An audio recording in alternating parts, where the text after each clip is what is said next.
I never thought my life would turn into a nightmare. Lana, my loving wife, was my everything. But doctors failed her, letting cancer steal her away.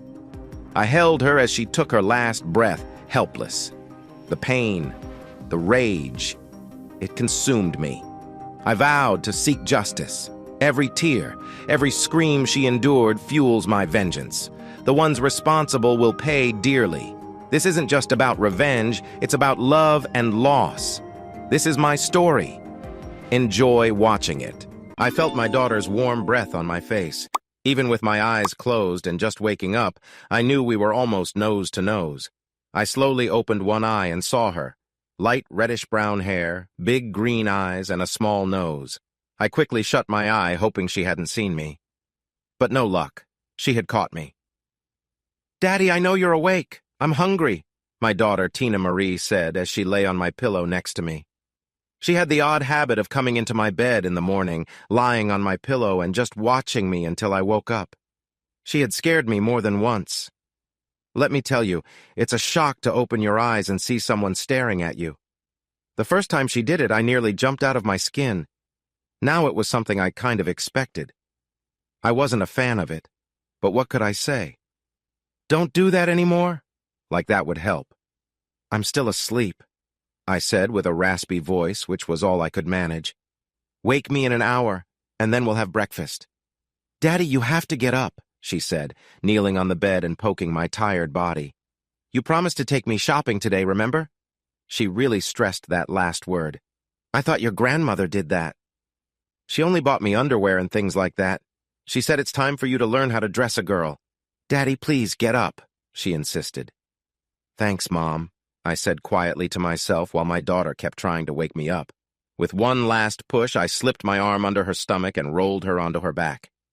"Looks like someone needs a tickle attack," I said, tickling her sides.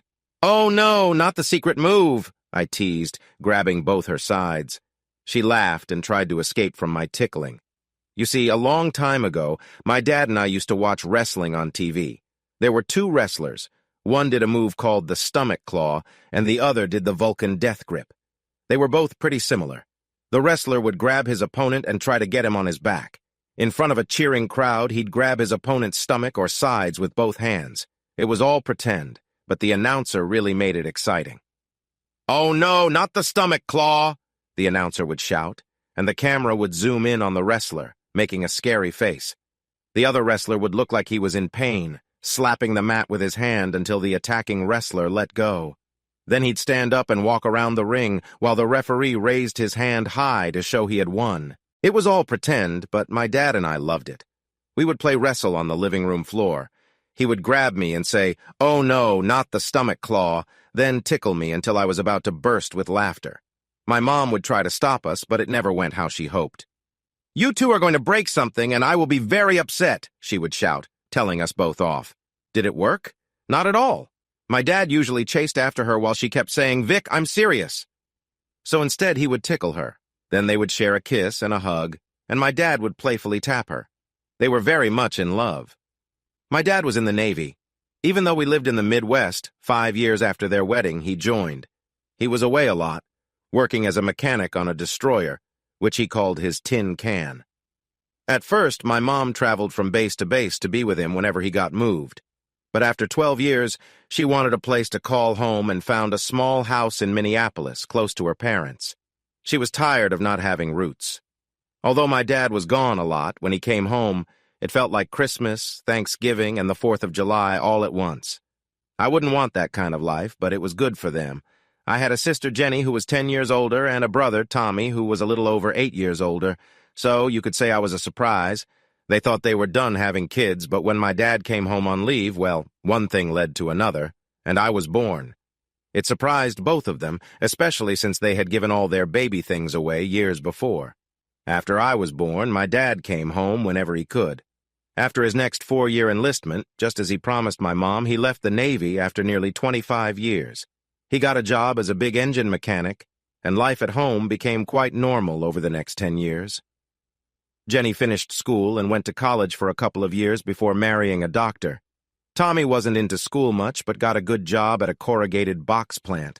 He was doing well, moving up, and finally married his high school sweetheart. As for me, at 16, I felt on top of the world. I made the varsity football team as a sophomore, found a lovely girlfriend, and had plenty of friends. Life was good. Then everything changed. "We are moving to Florida," my dad announced at Sunday dinner with the family. Sadly, our family didn't include my grandparents anymore. Both of my mom's parents passed away a few years back. "What?" was everyone's first reaction. "I received a good job offer at the Naval Shipyard in Jacksonville, Florida. I'm tired of the snow and cold winters here. I wanted to feel warm for a change. Who wouldn't want to move to Florida if they had the chance?" "Not me," was the first thing I said. I gave my dad all the reasons I should stay, even asking my mom if I could live with my friend Tommy and his wife until I finished high school. But it didn't change anything, especially for Dad. "Steve, it's not the end of the world," my dad said. "Think about it. Sun, sand, and the beach. It doesn't get better than that." I didn't like it, but in the end, I had no say. The move felt very strange. Jacksonville was nothing like Minneapolis. It wasn't terrible, but I really missed my friends back home. The beach was nice, but the kids here weren't as friendly as the ones I had left. When I went to the beach, I saw many people in swimsuits, and I found that a bit overwhelming at first, but that made Florida a little easier to handle. When the kids told me I talked funny, I thought, I talk funny. It was like I was in a movie. Making the football team my junior year changed a lot for me. Football was super important here. I learned how big rivalries could be when the Georgia Bulldogs played the Florida Gators in Jacksonville. They even let us out of school early to go to the big rally downtown. They really take their football seriously in the South. Even within Florida, there were rivalries. The Miami Hurricanes, the Gators, and the Seminoles from Florida State were all ranked high in football every year. When they played each other, it was a big deal. In my senior year, I got a nice surprise. My brother and his family moved to Florida to be with us. My dad helped him find a job at a paper plant. Even though he didn't earn as much, the lower cost of living and no state tax made a big difference. We felt more like a family again. But a hurt knee in my senior year ended my football dreams. Luckily, my grades were good enough to get into any college I wanted. I ended up at the University of Florida and became a Gator. I enjoyed college life, but as my dad would say, "You're there for a reason, and I'm not paying for you to party."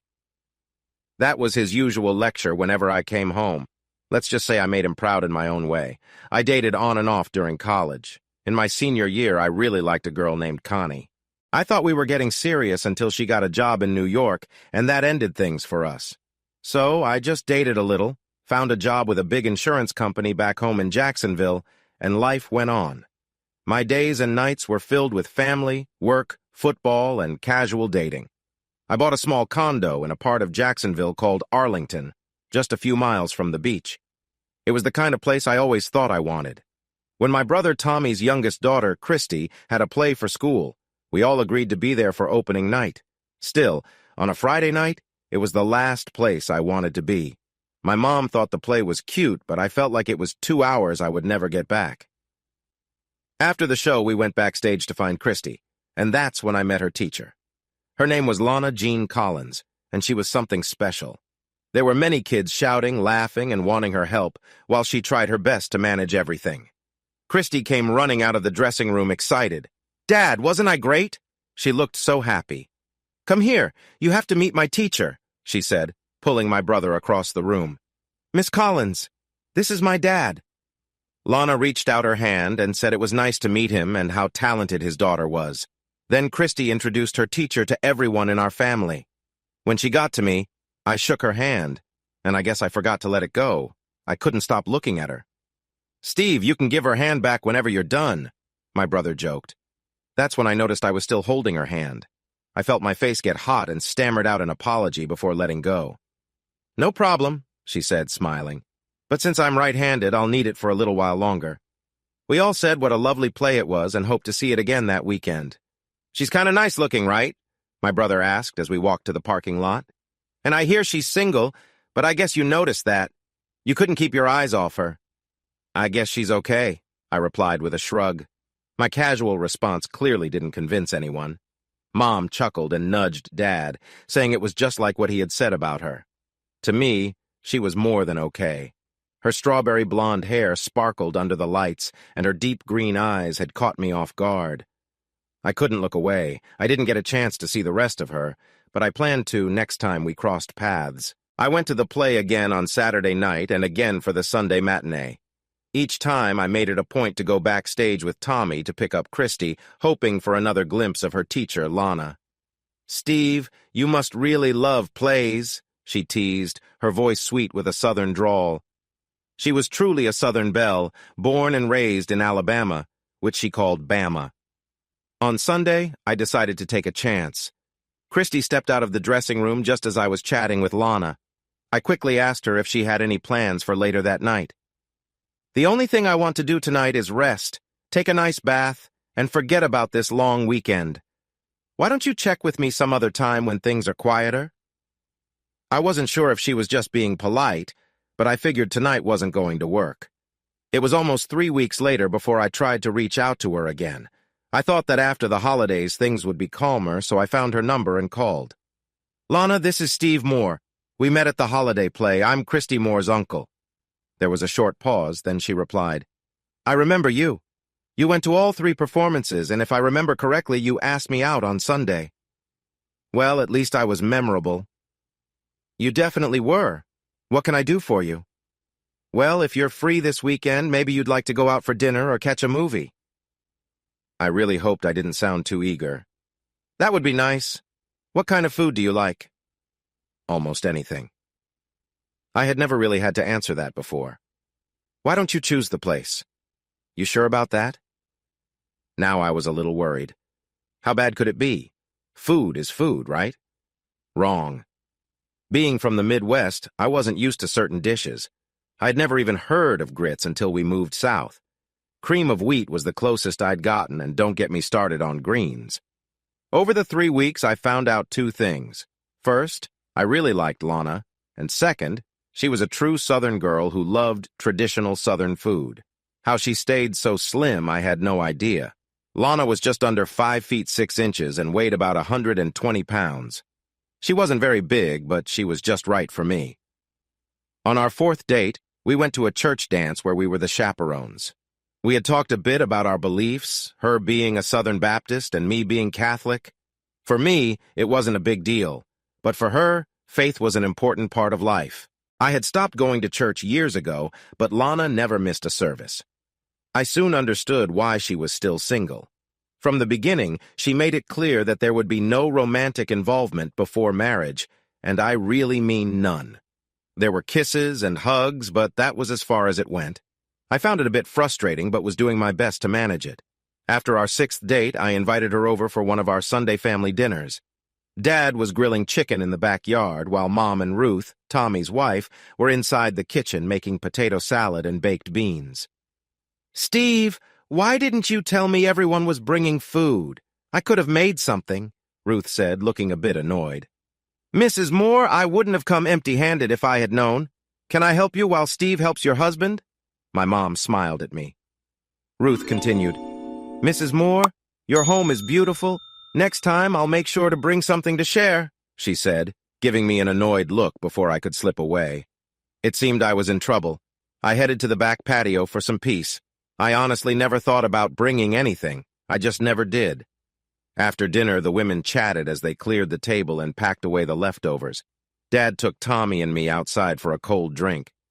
"Looks like you've got your hands full," Tommy said with a laugh.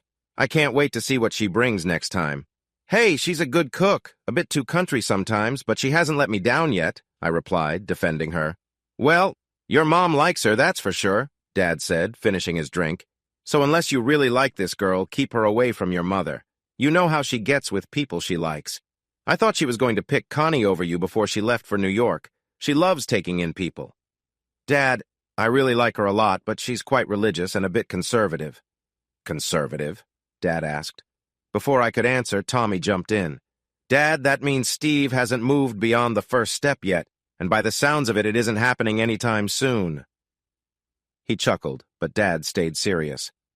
"Steve, if you're just looking for something casual, I don't think she's the right girl for you. She's probably looking for something more serious, if you know what I mean." That's how Lana found her way into my heart and my mom's, After a few arguments with Lana, my mom would firmly tell me that if I messed this up, she would never forgive me. So why don't you just marry her instead of me? I shot back. Don't get cheeky with me, young man. You're still young enough to get a good talking to. Mom, you've never given me a talking to in my life, I replied with a smile. Well, it might be time to start. I could hear she was getting a bit annoyed. Once at a family dinner, my mom and brother were giving me a lot of unwanted advice about Lana. Everyone needs to stop and let him make his own choices. That's how he will learn, my dad said, looking at my mom and brother. Yeah, let me make my own mistakes, I replied, giving them a sharp look. Sure, let my little brother mess things up, and then when everything goes wrong, we'll have to help him fix it, my brother added. I'm not going to mess it up. Well, at least I hoped I wouldn't. We dated for almost 8 months before I could finally bring up the serious conversation I had wanted to have with her for a long time. Lana, I love you. I want to plan my future with you, I said. Steve, we hardly know each other yet. I know what matters. What's my favorite color, favorite food, and my mom's maiden name? She challenged quickly. Royal blue, stuffed pork chops, and I'm not sure about the last one. But we have our whole lives to learn the rest together. It took me 2 months to show her that I was serious and truly in love with her, with a little help from my mom. I thought about cute ways to propose. I considered hiding the ring in lots of boxes, placing it in her drink, or putting it on her dessert at a fancy restaurant. But none of those felt right, so I just asked her directly at our favorite Mexican place. When she said she needed time to think about it, I felt crushed. That night, I walked her to her parents' front door, got a sweet kiss goodnight, and then slowly headed back to my car, trying to figure out what to do next. Then I heard Lana call out from behind me, I've thought about it, and yes, I will marry you.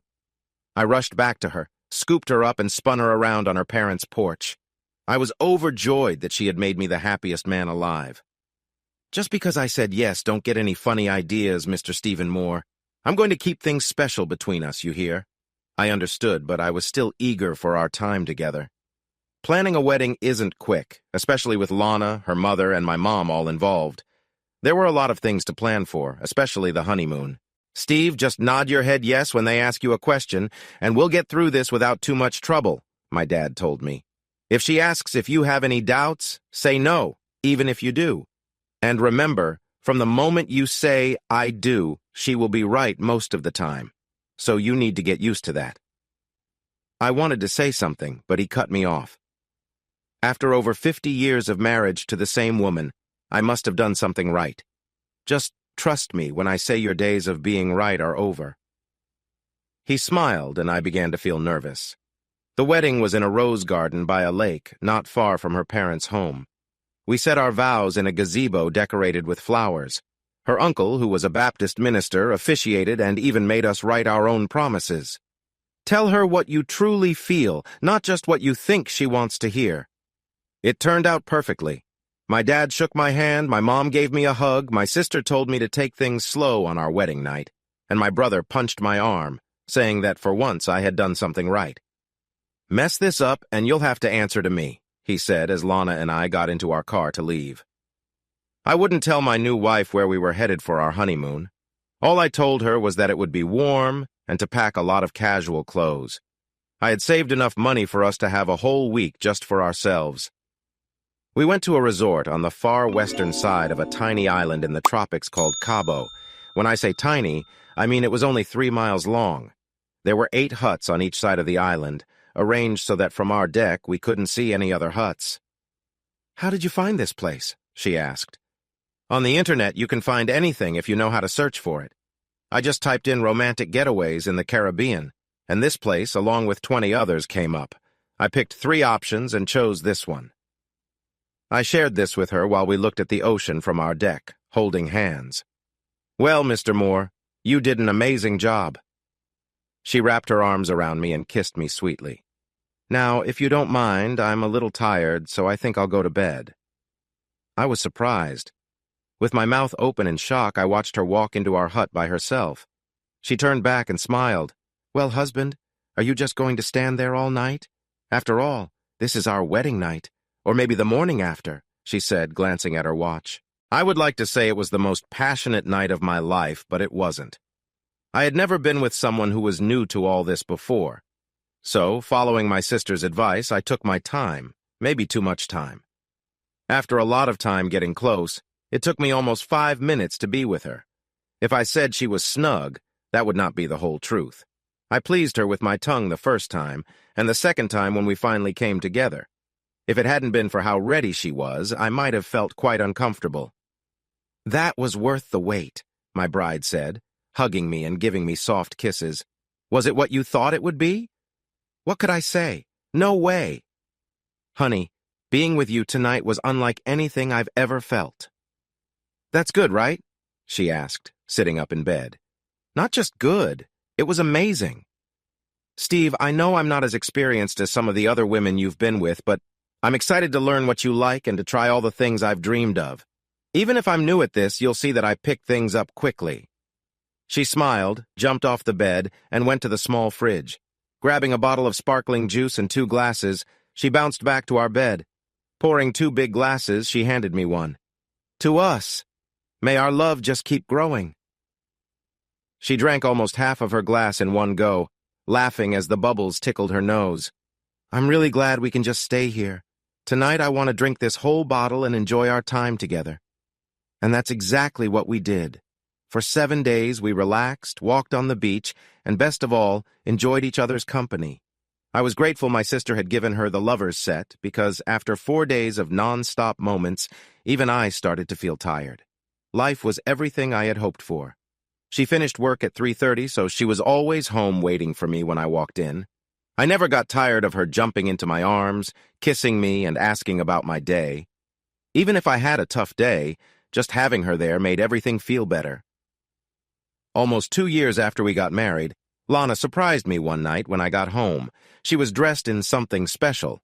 Of course, everything she wore made her look great, with a bottle of sparkling juice in her hands.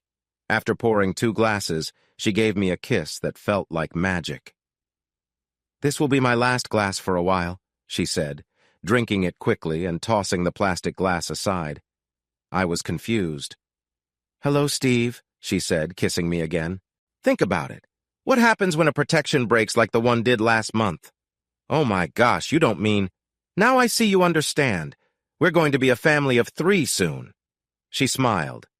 I happily followed her into our bedroom. At least we wouldn't have to think about birth control for a while.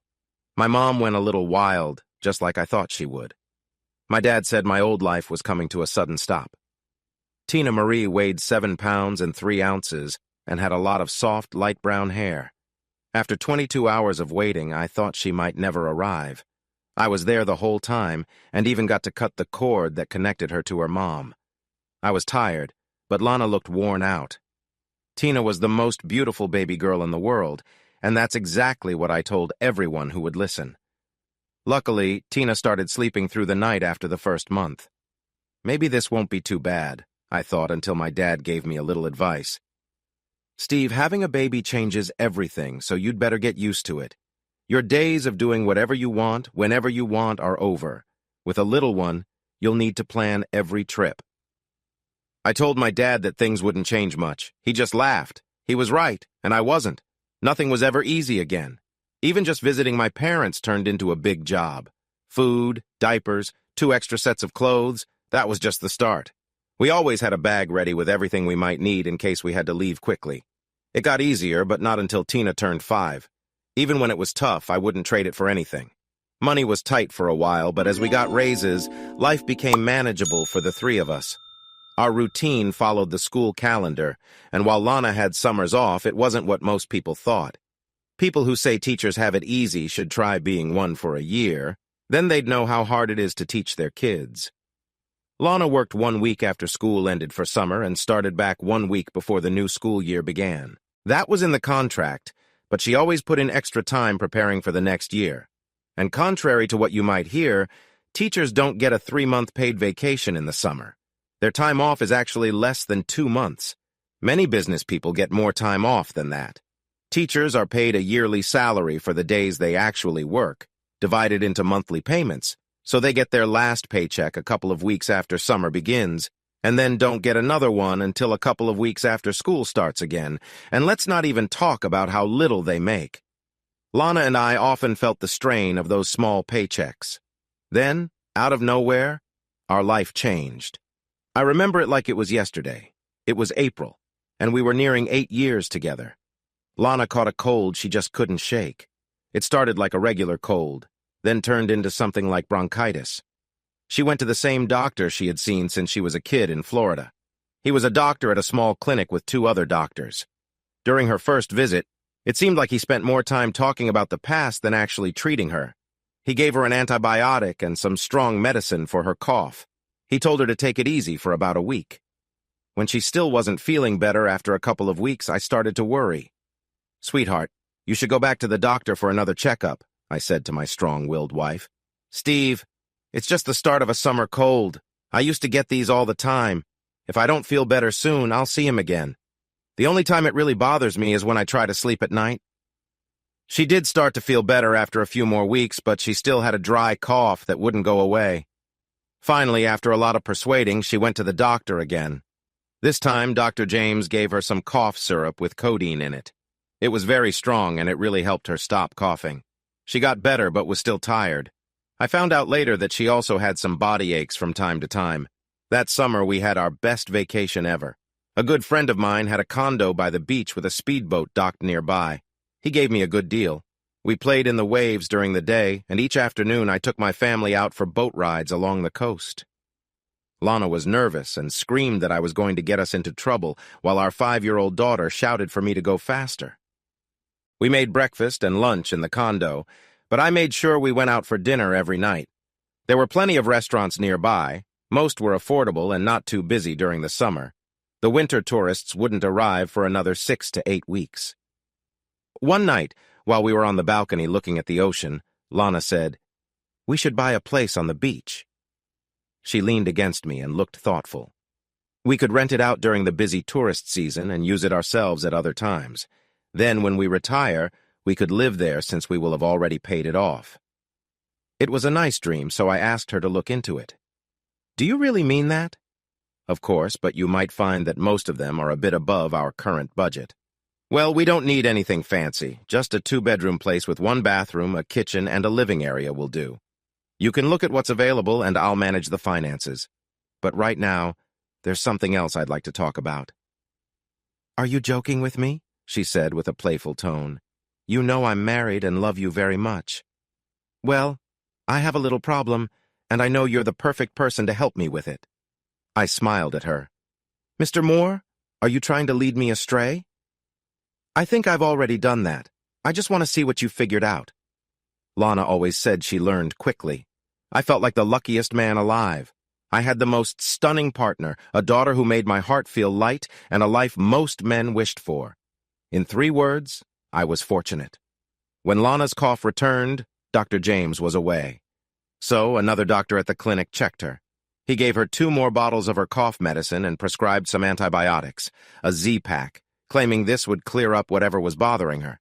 That lasted nearly 3 months, and then there was another week where she had to sleep sitting up. "Enough already," I told her one Monday morning when school was closed for a holiday. "We're going to the doctor to fix this once and for all." With our daughter with my mom, we set out for that same annoying clinic. Mondays are the hardest days to see a doctor, especially without an appointment and with no school. 2 hours later, we were finally called into an exam room. We waited another half an hour before the 3rd doctor showed up. "What seems to be the issue, Mrs. Moore?" "She's had this same cough on and off for the last 5.5 months. The codeine medicine helped, but it came back as soon as she stopped taking it." He looked at me and then at Lana. "Why don't you sit up here?" he said, pointing to the examination table. "Let's see what's going on." He listened to her chest, asking her to take deep breaths and cough. Then he looked at her file again. "I think there might be something here, possibly pneumonia, but I'm not sure. Just to be safe, we should get a couple of chest x-rays." I started feeling a bit hopeful. They were actually looking into her problem instead of just giving her more medicine. "Talk to the receptionist. She'll set up the x-ray." "You don't do them here?" I asked. "Not anymore. The x-ray center is just across the street. Most times you can just walk in to get it done. Have my receptionist call to set up an appointment just in case." It didn't matter. We weren't leaving until we got it done. An hour and a half later, we were at Walgreens to fill 2 more prescriptions. It was 4:30 when we finally got home. We had spent the whole day going from one clinic to another, but maybe now we would find out what was wrong. The following week, Lana had more tests, including x-rays, a mammogram, an ultrasound, and an MRI of her upper body, but we still didn't know much more than we did 2 weeks ago. When the doctor wanted to set up a meeting with another doctor, a specialist, to talk about all of her test results, I got really upset. "We're not doing another test or seeing anyone else until you tell us what's happening. Do you understand?" I wasn't trying to be rude, I was just tired of not knowing. "Mr. Moore, we just want to be sure before we say anything," the doctor replied, sounding very calm. "We found 2 lumps, one in each breast from the mammogram and another in her lower right lung from the x-ray. We want all test results before making any statements. The only way to be completely sure is to do biopsies to confirm what we think. We need to talk to the radiologist who will do them."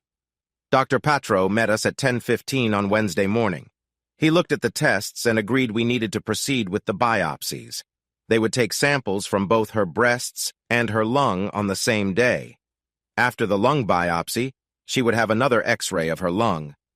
"Mr. and Mrs. Moore, this is a simple procedure. We will take small samples from each lump and send them out for testing.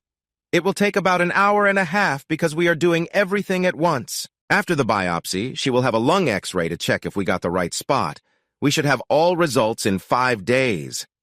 "Can we do it today?" I almost yelled. "Not today, but definitely this week." For the next 2 days, we were both very worried. I tried to stay positive and be strong for my wife, but it was tough.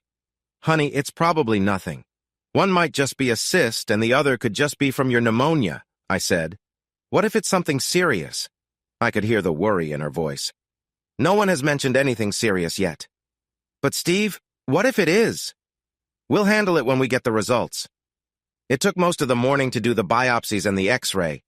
I wanted to be with her to hold her hand, but they said I couldn't because it would be too crowded. So I sat in the waiting room, hoping for the best. She came out from the biopsy still wearing her hospital gown, holding bags of frozen peas against her chest. "How did it go? Did it hurt?" I asked. I felt a little pressure, that was all. They took 4 or 5 samples from each area, and we should know in a few days. I was allowed to go with her to the x-ray room, but I still had to wait outside. Neither of us wanted to talk about what we were facing, especially when Tina was around. Although I tried to be hopeful, I couldn't stop thinking about what we would do if the news was bad. After 2 days, I felt like I was losing my mind. And Lana? She walked back and forth in our home, her nerves showing. I couldn't imagine how she was holding it together at school. "Why can't they just tell us the results by phone? Why do we have to visit their office?" "This can't be good," my wife said, her voice cracking with emotion. "Sweetheart, they said they wanted the doctor to talk to us directly. That doesn't mean it's bad news. It's just how they do things." But deep down, I was worried and really hoped I was wrong. When the doctor finally came into the room, tears soon filled the air. He waited patiently for my wife to calm down. He had probably seen this many times before. "Mrs. Moore, it's serious, but it is treatable," he said, which only made her cry more. It took 10 minutes before he could speak again. She had 2 types of cancer, one in her breasts and another more dangerous one in her lung. We couldn't tell how long either had been there, but it wasn't new. We talked about the surgery, the healing process, and the treatments she would need afterward. "We will go after the cancer strongly, and believe me, we will overcome this." I felt relieved to hear his positive words. Someone needed to stay hopeful. We set up a surgery appointment for the following Friday. They told us to plan other follow-up visits a few weeks after the surgery. The hardest part now was telling our daughter. Tina, our 5.5-year-old, understood what she could for her age. We softened the details about her mom's condition, not mentioning the stage 4 part, but we didn't make it sound easy either. She had many questions, mostly about what would happen next and how she could help. This was affecting all of us. That night, I didn't want to be intimate with my wife. Instead, I held her close as she cried and tried to comfort her. There was nothing I could say to make this better. I just wanted her to know I would always be there for her. Her tears soaked my shirt, while mine threatened to spill over. I was struggling but told myself I had to be strong. The woman in my arms meant everything to me. I wanted to escape from all of this, but I knew we had to face it head-on together. After 5 long days, in the quiet of our bedroom, we stayed close, just like we always had. "Will you still find me beautiful after they take these away?" she asked, touching her chest. I told her that she meant so much more to me than that. She smiled, but I could see it wasn't real. For the next few days, neither of us slept much. Sometimes I would wake up and look at my wife. She would be lying on her back, staring at the ceiling. I would reach out, touch her arm gently, and give her a quick kiss. There were no smiles at 3 in the morning. On Wednesday, we went for her checkup before the surgery. Looking at her, I could tell she didn't want to believe what was happening. I wished I could ignore it too. The doctor explained what they were going to do and how long the surgery would take. It was set for 7 o'clock on Friday morning. We went home with a list of what to do and what to avoid for the next day. I knew she didn't sleep on Thursday night. We didn't even get to bed until after midnight. We talked, she cried, and I tried my best to comfort her and reassure her that everything would be okay. On Friday, I kissed my wife and watched her walk down the hall with a nurse. I was taken to the waiting room and told the doctor would come to talk to me after the surgery, which should take about 3 hours. When it had been 3.5 hours, I began to worry. 4 hours ticked by before Dr. Reynolds finally came in. He shook my hand and gestured for me to sit down. "There was more than we thought," he began. "It spread to her lymph nodes, so we had to remove most of the nodes under each arm along with her breasts. We also took out about 30% of her right lung, but we believe we got it all. She will be very sore for a couple of weeks. I believe she will fully recover." I was in shock. He told me I could see her when she woke up, which would be in about an hour and a half. Throughout the day and into the night, she was mostly asleep, so I just sat by her bed holding her hand. I felt sad because there was nothing I could do to help her. Our lives were about to change a lot, but I knew we would get through it together. We were a team. At 2 in the morning, I felt her move. The nurses had been checking on her almost every hour. Lana had either slept through it or wasn't fully awake. "How are you feeling?" I asked, then realized it was a silly question, but it was all I could think of at the moment. "I love you," I added. She smiled and licked her lips. I poured her a glass of water and helped her sip it through a straw. She was still groggy from the medicine. I told her to rest and that we would talk later. She glanced at all the wires and tubes in each arm, shook her head, and I think she fell back to sleep. I asked everyone to stay away until at least Sunday. She needed to rest, and there would be time to visit later. On Saturday night, I managed to sneak Tina in, and we had a small family gathering with the door closed. Tina felt better knowing her mom was all right.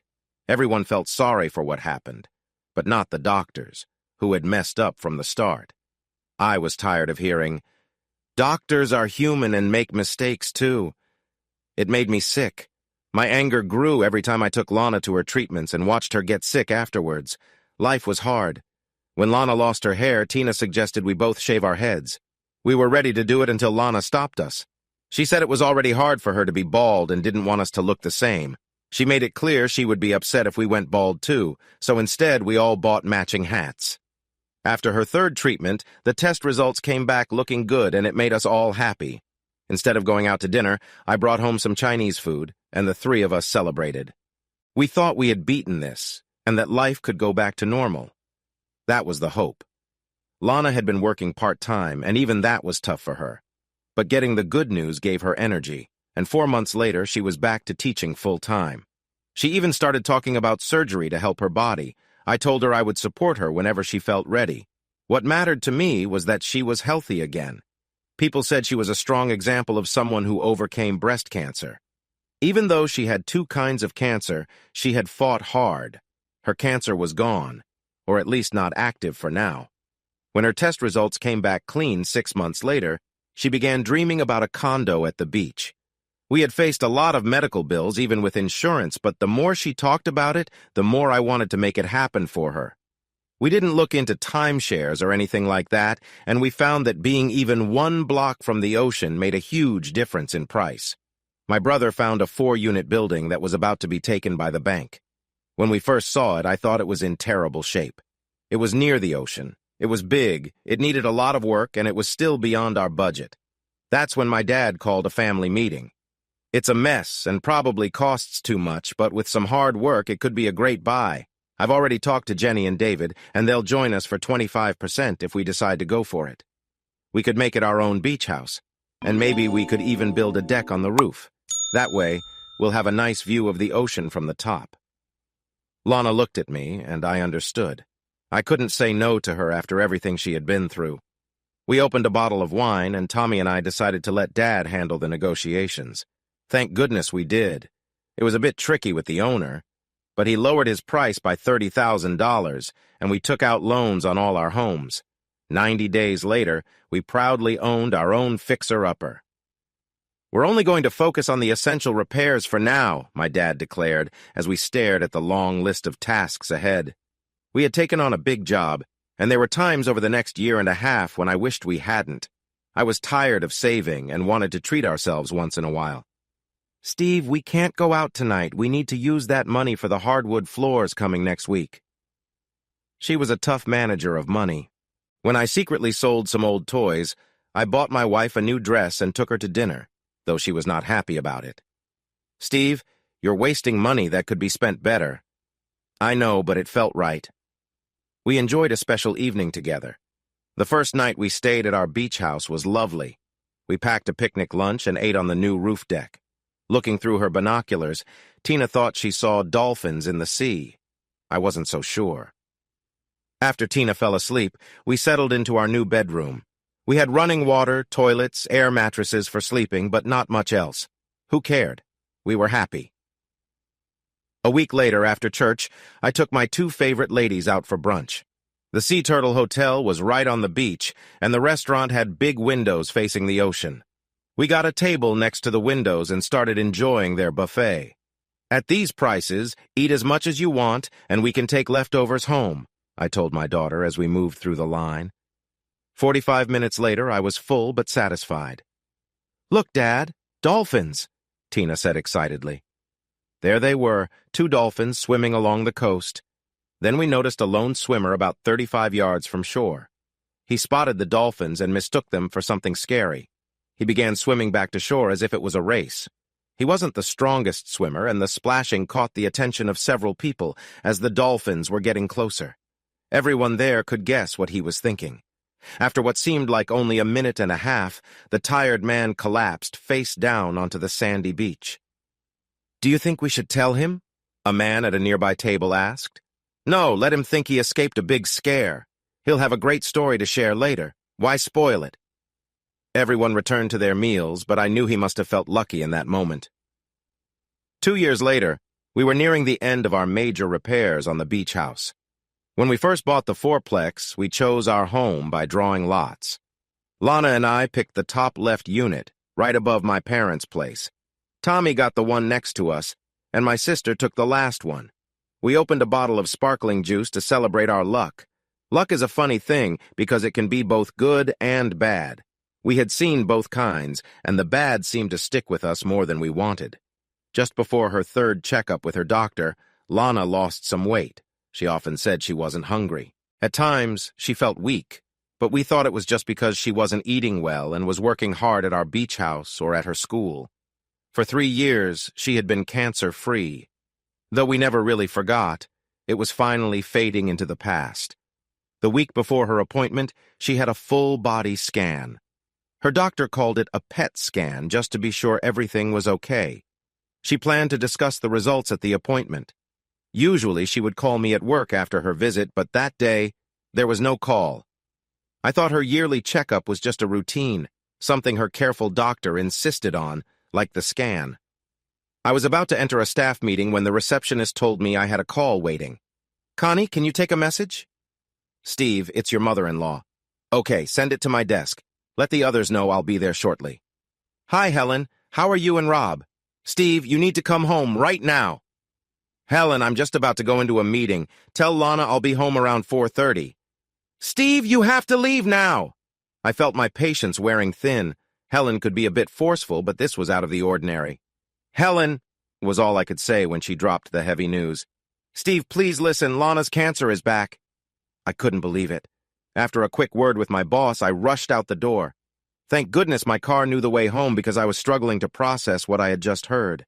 Just moments after stepping inside, I found Lana crying, and I tried to understand what she was saying through her tears. One word cut through: cancer. That made me start to cry too. We stayed like that for about 20 minutes before moving to the couch. Lana was still having a hard time speaking, so I took a deep breath, put on a brave face, and tried to comfort her. It can't be true. You've been healthy this whole time. It has to be a mistake, that's all. But what if it's not? She said, trying hard not to cry. Then we'll face it like we did before, together. The sadness in her eyes almost broke my heart. Steve, I don't think I can go through that again. Lana Moore, I don't want to hear you say that. Do you really think I'd let anything happen to you? I promise we will live in our beach house this year and for many years after. That's my word. She smiled at me, but that was the last smile I saw for a very long time. Everyone had their own ideas about why the sickness might have returned. It didn't matter to me why, I just needed to know what we could do about it. A biopsy showed our worst fears. Lana had lymphoma, and she needed surgery again. All her friends at school sent her cards and stuffed animals, telling her to come back soon, but this time she never returned. I laid my wife to rest in a small, calm cemetery near the beach she loved. Before she passed, she fought hard, and we all did. We sold our condo in town and moved into the beach house full-time. Looking out at the water brought her some peace when little else could. My mom said I was strong for my wife and daughter, but inside I felt like I was dying with her. She lost weight no matter what we did, and the treatment hit her hard this time. Tina and I both shaved our heads, which made her smile a little, but it was too little, too late for all of us. I yelled and begged anyone who would listen, searching for another way.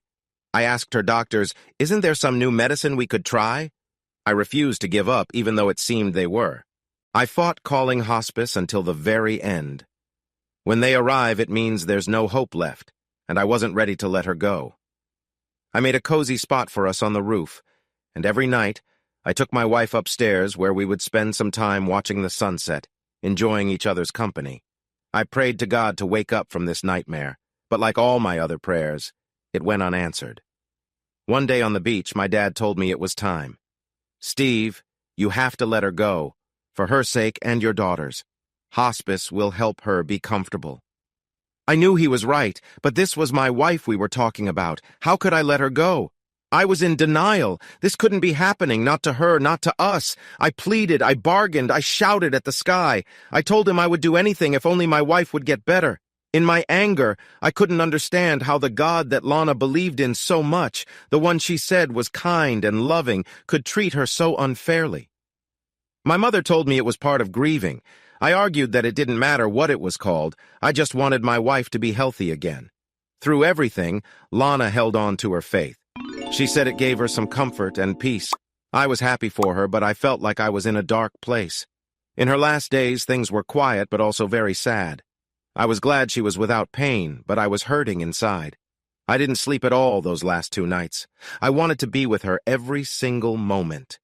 Steve, I'm scared, Lana said during one of her clear moments while looking up at me from her bed. I'm leaving the 2 best things that ever happened to me. Her voice was so soft. I know you will be strong, especially for our daughter. You will have to be both parents now. I held her weak hands. And you must promise me to kiss her every night before she sleeps. Tell her she was the most important thing in my life and that I will always watch over her. She was too weak to cry, but I saw one tear roll down her cheek. I loved this woman so much. At around 3:30 in the morning, while I sat beside her bed and Tina slept in a chair, Lana took her last breath. We were looking into each other's eyes when her lips curled up slightly, and she closed her eyes. She moved on to a place I hoped was better. I sat still for the next hour. When I woke our daughter, I told her Mommy had passed away. We cried together, holding each other as we looked at our wife and mother. I wasn't sure how the nurse knew Lana had died. Maybe it was the silence or our tears. I'm not sure. She came in, checked for a pulse, and took charge. The funeral was meant to be small and simple, but I didn't expect so many people. Lana's students, past and present, her colleagues, and most of her church members came. So many people loved her. I tried to say a few words, but my father had to finish what I started. At the gravesite, it was just family and the minister. We placed flowers on her coffin and threw some dirt on it as it was lowered into the cold ground.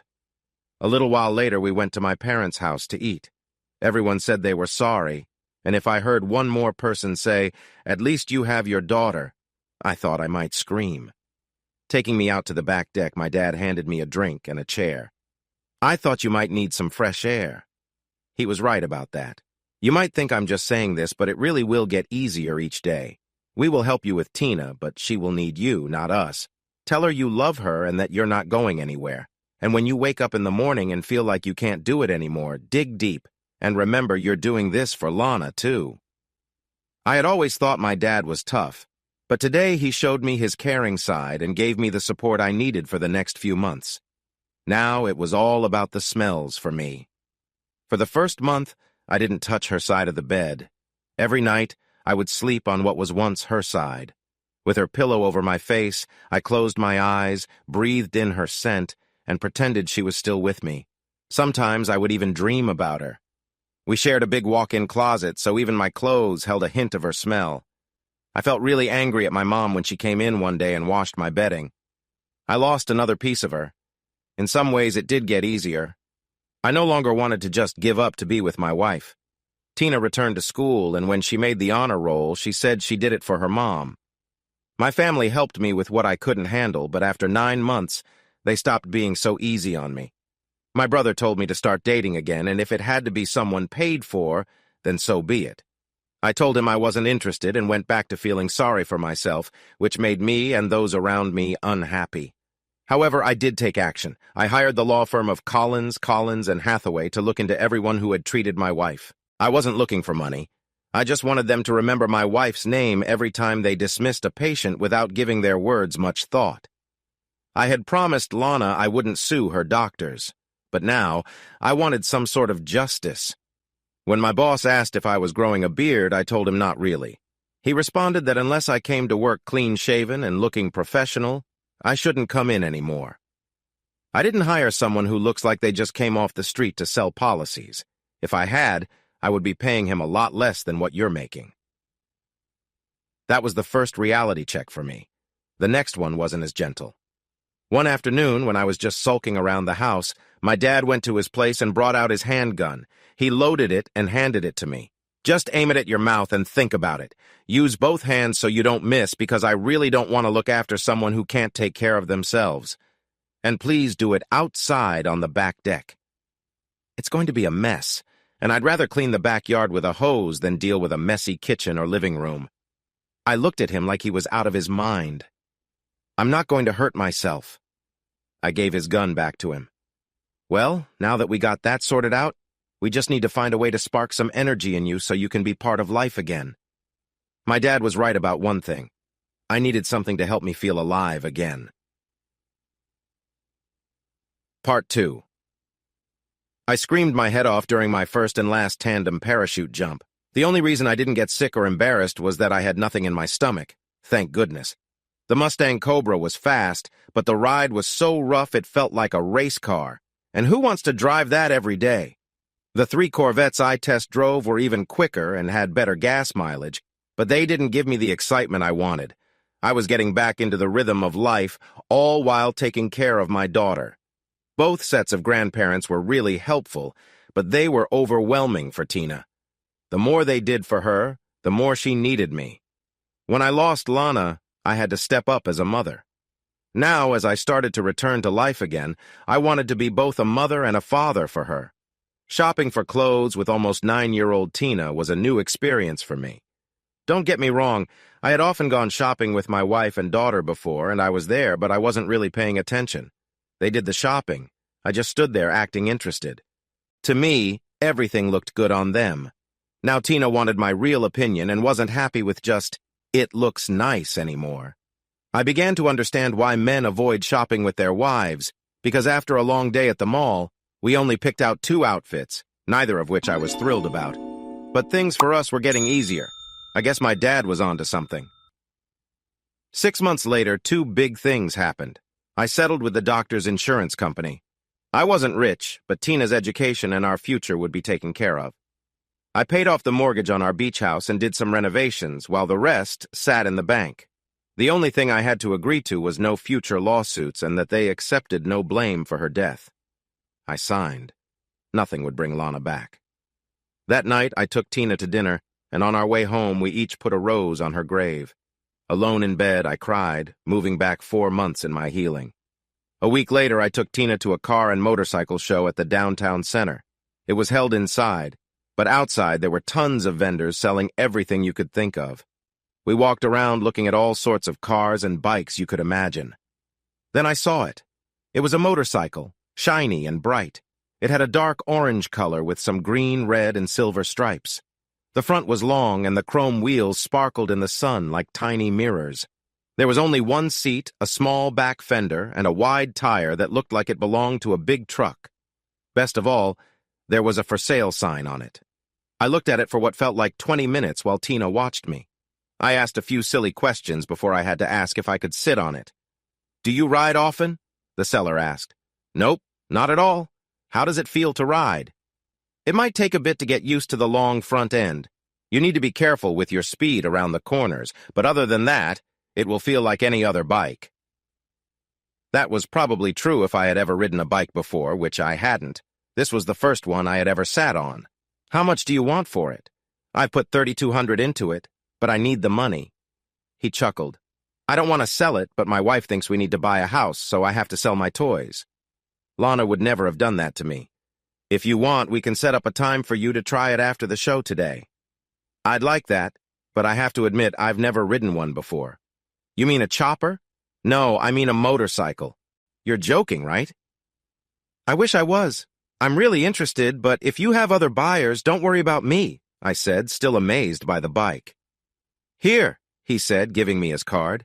"I might regret this, but I'll hold it for 2 weeks. Go to the Harley-Davidson dealership and sign up for their riding course. You need to complete a safety course in this state before you can get a license. Trust me, you need it." I got off the bike, we shook hands, and I gave him my phone number. I took one last look before walking away. "Dad, you're not thinking about what I think you're thinking about, are you?" Tina asked, looking up at me. "Grandpa would be furious, you know that, right?" "What Grandpa doesn't know won't hurt him." He wasn't on my mind right now. "Have you ridden much?" was the first question at the Harley dealership. "No, never. I've only sat on one. I guess that's why I'm here." He wrote beginner on my application. "The class is all day, Saturday and Sunday. Once you pass the written and riding tests, you can get the endorsement on your driver's license." I handed him a check for $250, thinking that was all I needed. Then I realized I also needed a helmet, boots, and gloves. After spending $300 more, I could finally leave. "You're serious about this, aren't you?" my daughter asked, looking at me like I had lost my mind. "Mom would never let you get a motorcycle, and Grandpa calls them accidents waiting to happen. Look, honey, this is something I really need to do right now. I'm not asking you to get it. Just trust me. You know I expect a ride before you either crash it or Grandpa finds out and makes you sell it." I noticed she had her mom's smile when she grinned big, knowing we shared a secret. I felt like I was all thumbs. The book had simple advice, but it was hard to remember I was on 2 wheels, not 4. I hadn't ridden a motorcycle before. I hadn't even been on a 2-wheeler since I was a kid, so getting used to it took me some time. Clutch on the left, gas and brake on the right kept running through my mind as I hopped on a bike that looked like it had seen better days.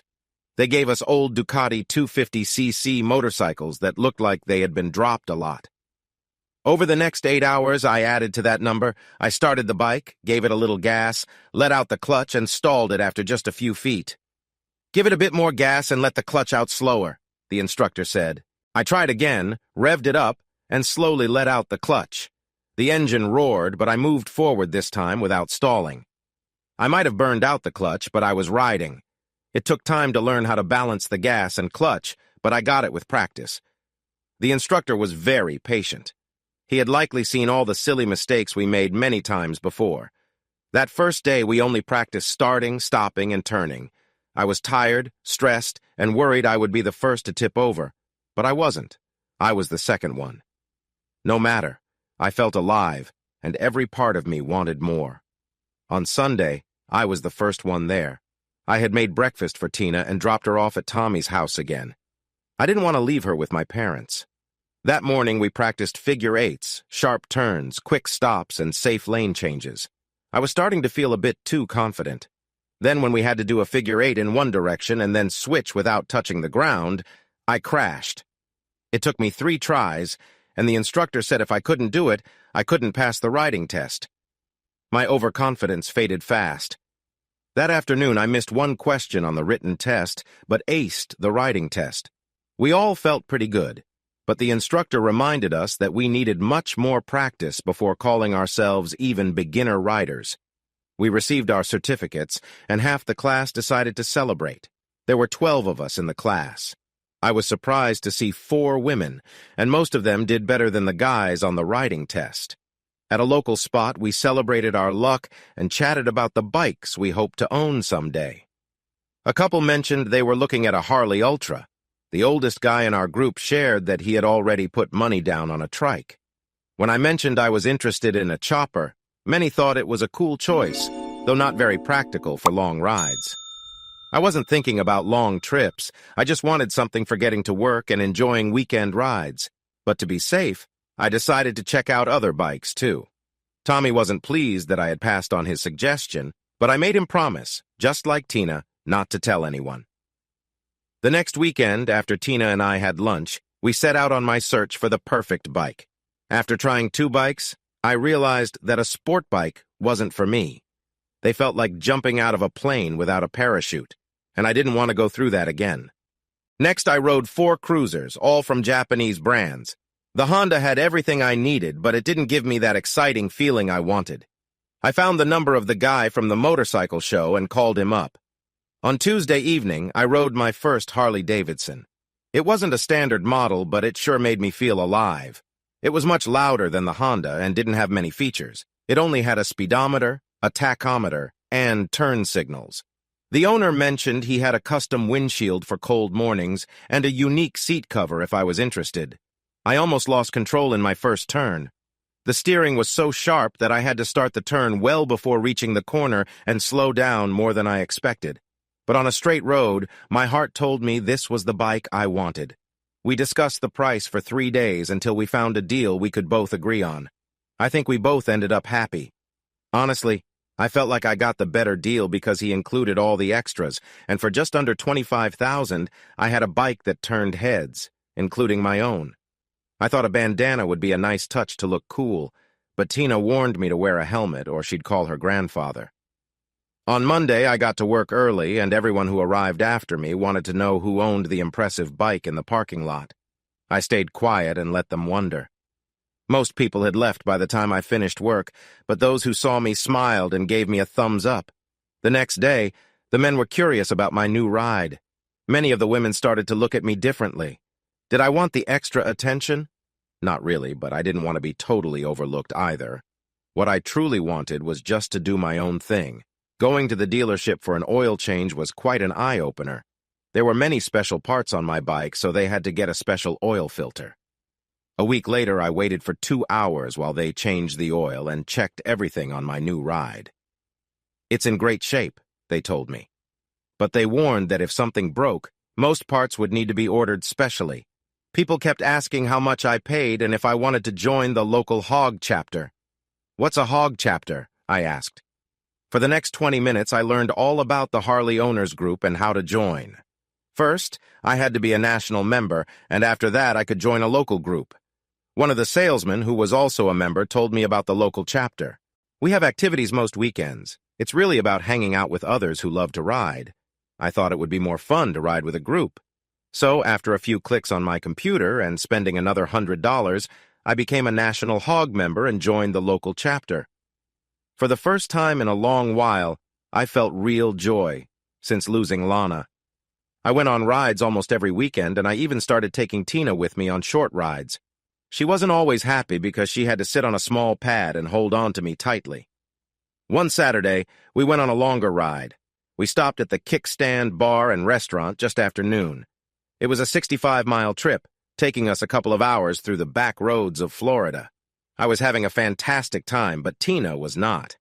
When we all sat down at two big tables and ordered drinks, lunch, and some snacks, Tina spoke up about her discomfort. "No more," she said loudly, trying to be heard over the noise at our table. "That seat is really uncomfortable for me." She stretched her arms above her head. "I can't take it anymore." "It's not that bad," I said. "For you, it's fine. You have a real seat. I've got something the size of a napkin and hard like cardboard. Dad, this is my last ride with you unless you get me something better to sit on. If I could get a ride home right now, I would use my allowance to pay for it." I was about to say she was overreacting when someone behind me spoke up. "If you want, you can ride back with me. I have a comfy back seat that isn't in use." I turned around to see Nadine offering a ride to my daughter. I was going to say she'd rather stay with me when Tina quickly replied, "You've got yourself a passenger." I knew Nadine. We rode together most weekends and talked sometimes, but not much more. She was cute, at least from what I could see behind her big sunglasses, but she was usually quiet. Sure, we talked about our rides and what we would do next, but it seemed like she only wanted to answer a few questions, then made sure to slip away. "You don't have to go," I said, turning to face her. "It's fine. I haven't had anyone behind me in a long time. Plus, it'll be much more fun than riding on the back of that thing you call a bike. I really like my bike. Steve, it's a one-person bike. If I were you, I'd trade it for something bigger and a lot more comfy for both of you."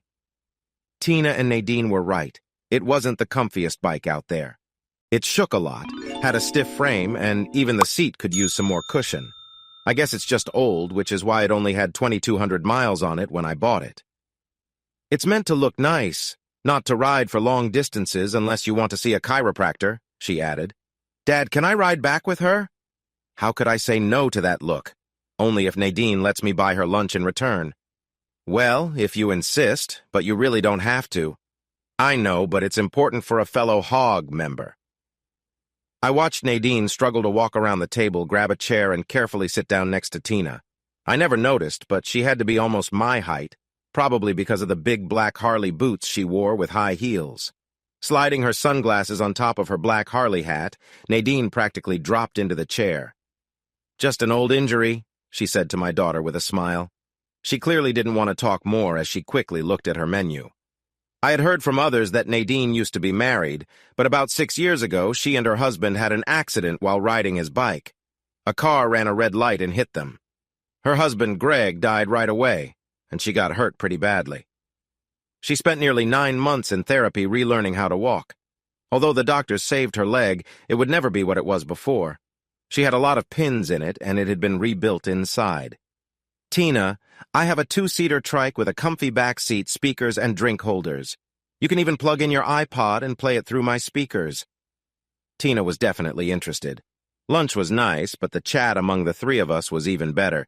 She wasn't pulling away from Tina's questions like she had with mine. When the road leader called for us to get going again, we all headed to our bikes, some moving quicker than others.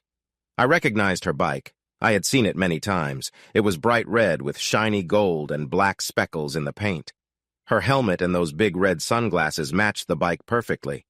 I thought it was a bit flashy for such a big bike, but when I saw mine glinting in the sun, I decided to keep quiet. When Tina climbed on, her eyes sparkled as she settled into the big seat. With a big grin, she said it was even more comfy than our couch at home. She was probably right. I rode a little behind them in the same lane. They talked the whole time. Nadine had a communication system, and I could see them chatting and laughing at me now and then.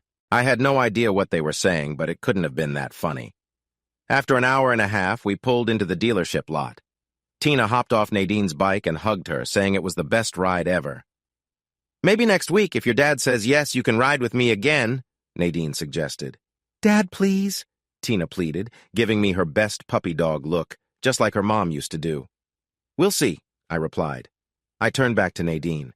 "Thanks for letting Tina ride with you. I know she was more comfortable on your bike. If you ever want to try riding a real bike, I'd be happy to take you for a spin." "No way!" The thought of being a passenger behind a girl was too much for me to handle, I thought. "Well, thanks again. Maybe we'll see each other next week?" I asked, more like a question than a statement. I told Tina to hop on, and in no time we were on our way home. We cooked on the back deck, and after a few drinks, I was ready for bed. But Tina had other plans. "Dad, let's go for a walk on the beach," she said, putting on her sneakers. We walked for about 10 minutes before she opened up. "Dad, do you still miss Mom?" "Every day, sweetheart." "When you think about her, do you still feel sad?" I wondered why she was asking so many questions tonight. "Dad, sometimes when I close my eyes, I see Mom as she was before she got sick, but I don't feel as sad now. I still love her and miss her, but I don't cry as much anymore." "Sweetheart, just because you don't cry every day doesn't mean you love her any less. It will get easier over time. The hurt will still be there, but it will lessen, and soon you'll just remember the happy times. The sad memories will fade more and more." I hoped that would help her feel better. "Do you think you'll ever find someone and get married again?" I stopped walking and knelt down in the sand to be at her level. I wrapped her in my arms. "Honey, your mom can never be replaced. I might meet someone new someday, but what your mom and I had was special, and those memories will always be with me. Why are you asking all these questions? Grandma said you look sad. She said it was time for me to move on with my life." "What does pining away mean?" I asked. "It just means I'm still thinking about your mother. There's nothing wrong with that, and when I'm ready to move on, you'll be the first to know." I smiled big, even though it was getting dark, so maybe she couldn't see it.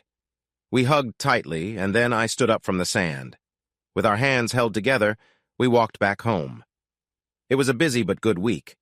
On Wednesday, we had dinner at my parents' house. During the meal, Tina mentioned that she had ridden a bike with someone else the weekend before. "You're going to hurt your daughter, you know that?" my dad said, shaking his head. "Dad, I understand your concern, but it's no different than Tina riding her own bike in the street," I replied. He grumbled and got up from the table. "He'll come around eventually. You know how stubborn your dad can be. He just wants to keep you both safe," my mom said, giving my hand a gentle touch. "It would break his heart if anything happened to either of you." I knew she was right, but I wasn't worried. I thought a lot about joining the ride on Saturday. I had chores to finish around the house that I promised myself to do. But riding on the open road with friends felt special. Tina asked if she could go, which made things a bit tricky. "If Nadine doesn't come, you might have to ride on the back of my bike. Can you handle that?" "Nadine said she's coming and I can ride with her," she said, sounding sure of herself. "Okay, but what if she doesn't show up?" "She'll be there." She gave me one of those looks, and I decided to let it go. "Nadine! Nadine!" Tina called out, running over as Nadine put her helmet in the trunk of her bike. "Can I ride with you today?" "If your dad says it's okay, then it's fine with me," Nadine replied, glancing at me for my answer. "Nadine, I don't want Tina to be a bother if she takes advantage of your kindness." "Steve, no one has ridden in that back seat since I got this bike. I'd enjoy having her company while I ride." "All right then, if it's no trouble, I guess you can take her along for today's ride." Nadine was dressed, as usual, in all black, from her jeans to her t-shirt that had a cool design on it and said Daytona 2008. This time she wore black sunglasses with a big logo on the sides and her usual black Harley hat. She always looked like she belonged in a rock song. The ride was for a poker run organized by another motorcycle club. We made 5 stops and got 1 card at each, ending with a barbecue at the last stop. I didn't have much luck. I didn't get even one good hand. When I found Tina and Nadine at the final stop, they were both smiling widely.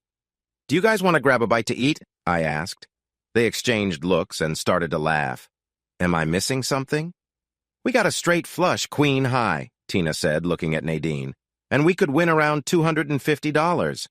Then they started holding hands and jumping with excitement. Well, Tina was, anyway. They won and couldn't stop talking about it during lunch. They talked about buying a new outfit with matching shoes and accessories. I didn't even win one of the 50 or so door prizes. "Steve, can I take Tina shopping on Sunday for a couple of hours?" With Tina's eyes shining with excitement, I couldn't really say no. "Nadine, I don't want her to be too much trouble for you." I tried to be kind in case Tina had convinced her. "No trouble at all. Plus, we have this money to spend, right, girlfriend?" Tina was so full of energy and having a blast, much more than when it was just the 2 of us. I gave her our address, grabbed Tina, and we hopped on my bike. Her husband died in an accident while they were riding their motorcycle. That's why she walks with a limp. I asked her how she could ride again after what happened. You know what she said? She said she loves to ride because it helps her feel close to Greg again. Dad, that doesn't make any sense. Honey, do you still have all those stuffed animals Mom gave you? Of course, she answered right away. When you look at them and hold them, do you think of Mom? This time she took longer to reply. It's just like Nadine riding her bike. They both loved it, and every time she rides, she's thinking of all the happy moments she had with her husband. After I put Tina to bed, I spent the rest of the evening on the rooftop deck, looking at the ocean and remembering why we had bought this house. On Sunday morning, Tina was up by 8, showered and dressed by 8:30, and finished with breakfast by 9. Nadine said she'd be here by about 10. Relax, it's just the mall. She gave me a look that said she couldn't believe what I said. When a guy shops, he usually has a goal. If he needs a shirt, he finds one he likes and buys it. Most guys don't even try things on. And washing new clothes before wearing them? Not a chance. As long as the tags are off, he'll wear it the next day. Women, on the other hand, don't shop the same way. From what I've seen, they go to the mall not just to buy, but to explore. They might go looking for one thing and come back with 5 different things, and maybe not even what they first wanted. Shopping is like a fun adventure for them. They never know what treasure they will find, and when they do, they just have to get it. I'll never understand how women think. I used to tell Lana to leave her credit cards on the counter and step back with her hands up. Did she listen? Not at all. All I heard was, "Shop till you drop," as she and my mom headed out the door. Nadine drove up in a newer Mustang. She must have money, I thought while walking outside to see her car. Nice car, I said. It was a bank repo. I got it for a great price. I didn't want to know any more at this point. They kept talking about their purchases and even the things they didn't buy. I checked my watch. It's almost time for dinner. I looked at Nadine. You're welcome to stay and eat with us. We're grilling something, but that's all I can say. We'd love to have you join us, right, Tina? Tina could hardly hold her excitement. Please stay, Nadine, she pleaded. Nadine looked unsure. I probably shouldn't stay too long. Since I couldn't convince her, Tina kept pushing. No, you really have to stay, please, she insisted. Who could say no to those eyes? Nadine finally agreed, thanking us and saying she'd be happy to join. I grilled chicken and baked potatoes while the women prepared a salad. Looking around, Nadine seemed interested in our home. You have a lovely place. How long have you lived here? Just under 4.5 years. We sold our condo downtown, and with my folks, brother, and sister, we bought this house. They rent out their units for most of the year, but Tina and I live in ours all the time. It must be amazing to live so close to the ocean, I said. It really is. And if your leg is feeling okay, I have to show you the rooftop deck. The view is incredible. I thought she would climb up there even if she had to crawl. Looking west, the sun was setting over the waterway. The colors were like something from a travel brochure. I hope you didn't spend all our money, I joked. Nope, we shared the $250, but somehow we got even more, she said, shaking her head. I think I added it up wrong. I smiled at her. I took a shower, got my clothes ready for tomorrow, and went to say goodnight to Tina. Dad, for some reason Nadine thought you were divorced. I told her about Mom, and she said she was sorry I lost her. She said she knows how it feels to lose someone you love. Sweetie, did that make you uncomfortable to share with someone new? Dad, Nadine isn't new. She's my friend. I didn't know what to say to that. We saw a lot of Nadine and our hog friends over the next 6 months. When we went on weekend rides, Tina always sat behind Nadine. Sometimes I would look over at them and feel like I was seeing Lana and Tina together. Tina looked happy again. We weren't a couple, but everyone thought we were. We were good friends who enjoyed time together. Over the next few months, when someone invited Nadine or me, they just assumed the other would join too. Nadine came to our barbecues and even asked us over to her place one night after a ride that ended near her home. It was a nice 3-bedroom house in a gated community in Orange Park that she and her husband bought just before the accident. She didn't share much about him or herself, but she and Tina became really good friends.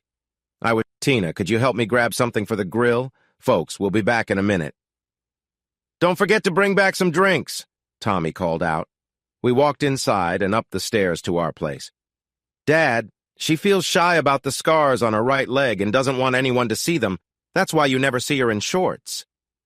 They can't be that bad. They're pretty big and not nice to look at, Dad. I've seen them. When? I started to ask. Remember when we went shopping for clothes? I caught a glimpse of them in the mirror. She says they're not painful, but she still struggles to bend her leg. I think she's more annoyed than anything else, and being a woman, well, you know how that goes. That's silly. She's beautiful. So what if she has a few scars? Nobody's perfect. You can tell her that because I'm not going to. Nadine was about 5 feet 8 inches tall without her boots, and I guess she weighed around 130 pounds, though I couldn't be completely sure. It was hard to tell because she never, and I mean never, wore anything that showed her shape. Her black t-shirts were loose, and her jeans were not the trendy tight ones. Most of the time, she wore a black Harley hat that covered her long, jet black hair, which she always kept in a ponytail tied back with a leather braid. She couldn't have been much older than 28, but I never asked. And she was attractive, at least I thought so. She wasn't a model, but she was really nice to look at. And lately I found myself watching her more often, almost like I was trying to understand her better. The only reason I hadn't thought about her in a loving way before was that everything about her seemed to say, stay away. More than once I saw other guys in our group get turned down after trying to flirt with her. I returned with 3 more drinks and a menu no one argued about, especially since I was making the food. Dinner was nice and easygoing. I opened a bottle of wine, but Nadine said she didn't want any because wine and riding didn't mix.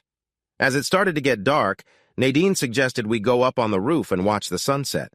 I thought it was a great idea and invited everyone to join us, but no one else came. They said once you've seen one sunset, you've seen them all. Like last time, Nadine had some trouble climbing the stairs. I thought about making a joke about an elevator just for her, but decided it was best not to. On the roof, we settled into 2 lounge chairs, waiting for the sky to light up with colors. I could stay here forever, she said, looking at me. It's so calming to listen to the ocean and watch something so beautiful happen right in front of me. It makes me feel small in the big picture. She was right, and the sunset was lovely as always. She seemed relaxed, but then, when she noticed me looking at her, she tensed up again. I reached over and hugged her tightly. Had I crossed a line, or did she want something more? I was just as unsure. There wasn't a ride planned for the next weekend. She told me to call her if I wanted to hang out. After that, she left. Are you dating her, or is it just a friendship? Tommy asked me when we were alone. Honestly, I'm not really sure. The 3 of us spend time together. I'd like to get to know her better, but whenever I make a move, she shuts down and acts distant. One thing I know for sure is that she definitely likes Tina. Then you should just ask Tina what the deal is. Maybe Nadine just doesn't like guys like you. Ha ha, look who's talking. At least I had the guts to stand up to Dad and buy my motorcycle. Those kinds of decisions don't count. If he told you not to do something and you did it anyway, that would matter. We looked at each other and laughed, knowing that would never happen. Later that night, before I said goodnight to Tina, we had a little chat. Why does Nadine seem distant with me? Did I do something to upset her? I loved Lana and always would, but that night I realized I had to find a way to go forward if I wanted to keep living. I wasn't closing the chapter on my life. I was just putting it in a special place in my heart where I would keep it forever. On Sunday, I finally finished the bathroom floor and started working on the kitchen cupboard doors. With a dust mask on, Tina helped me sand the flat ones while I worked on the more detailed ones. The week flew by, and on Thursday, I got a call from Nadine. Dad, Nadine is on the phone and wants to talk about this weekend, Tina yelled up the stairs to me. I picked up the phone. Hi, Nadine. I was just thinking about you. Okay, maybe that was a little white lie, but she had crossed my mind a few times earlier in the week. Are we still on for Saturday?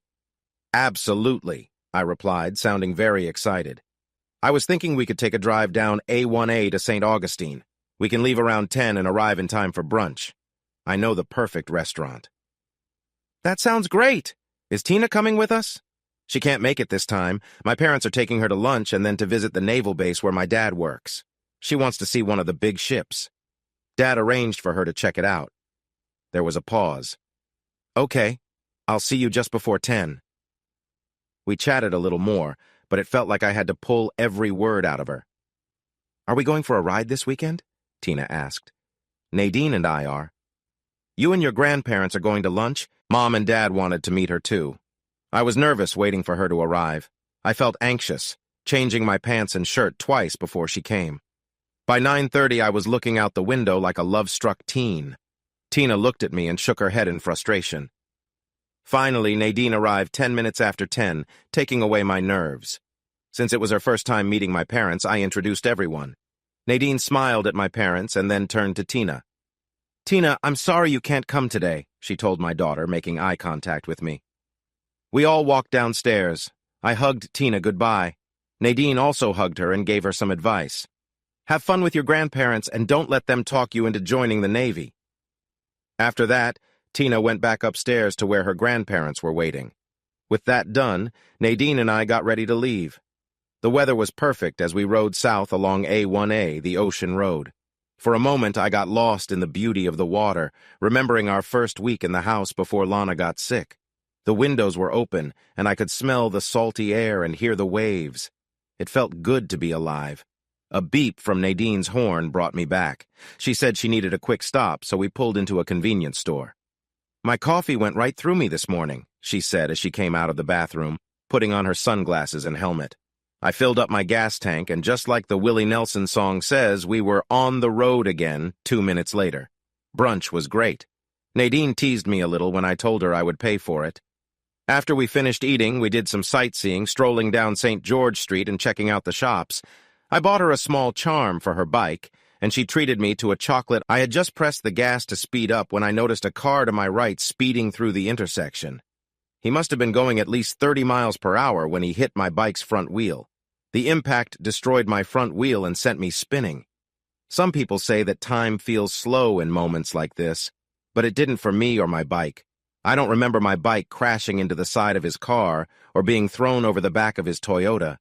I was told that I rolled about 25 feet before I landed on my back.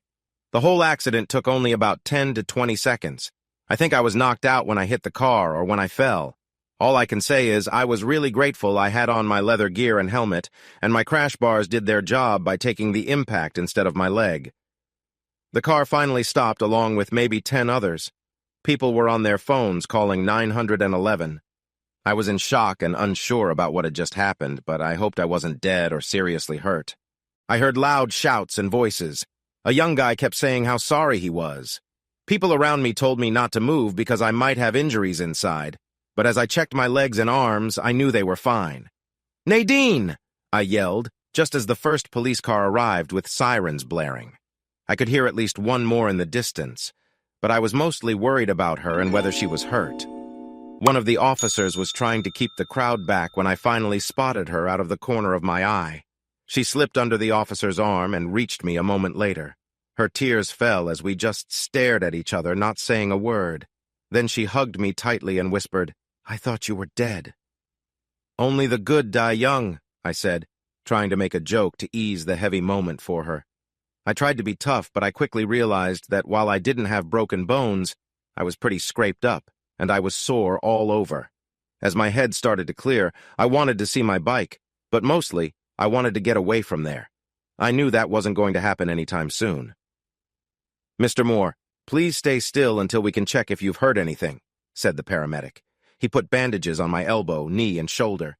My helmet and sunglasses were gone, but I still had some of my riding gloves on.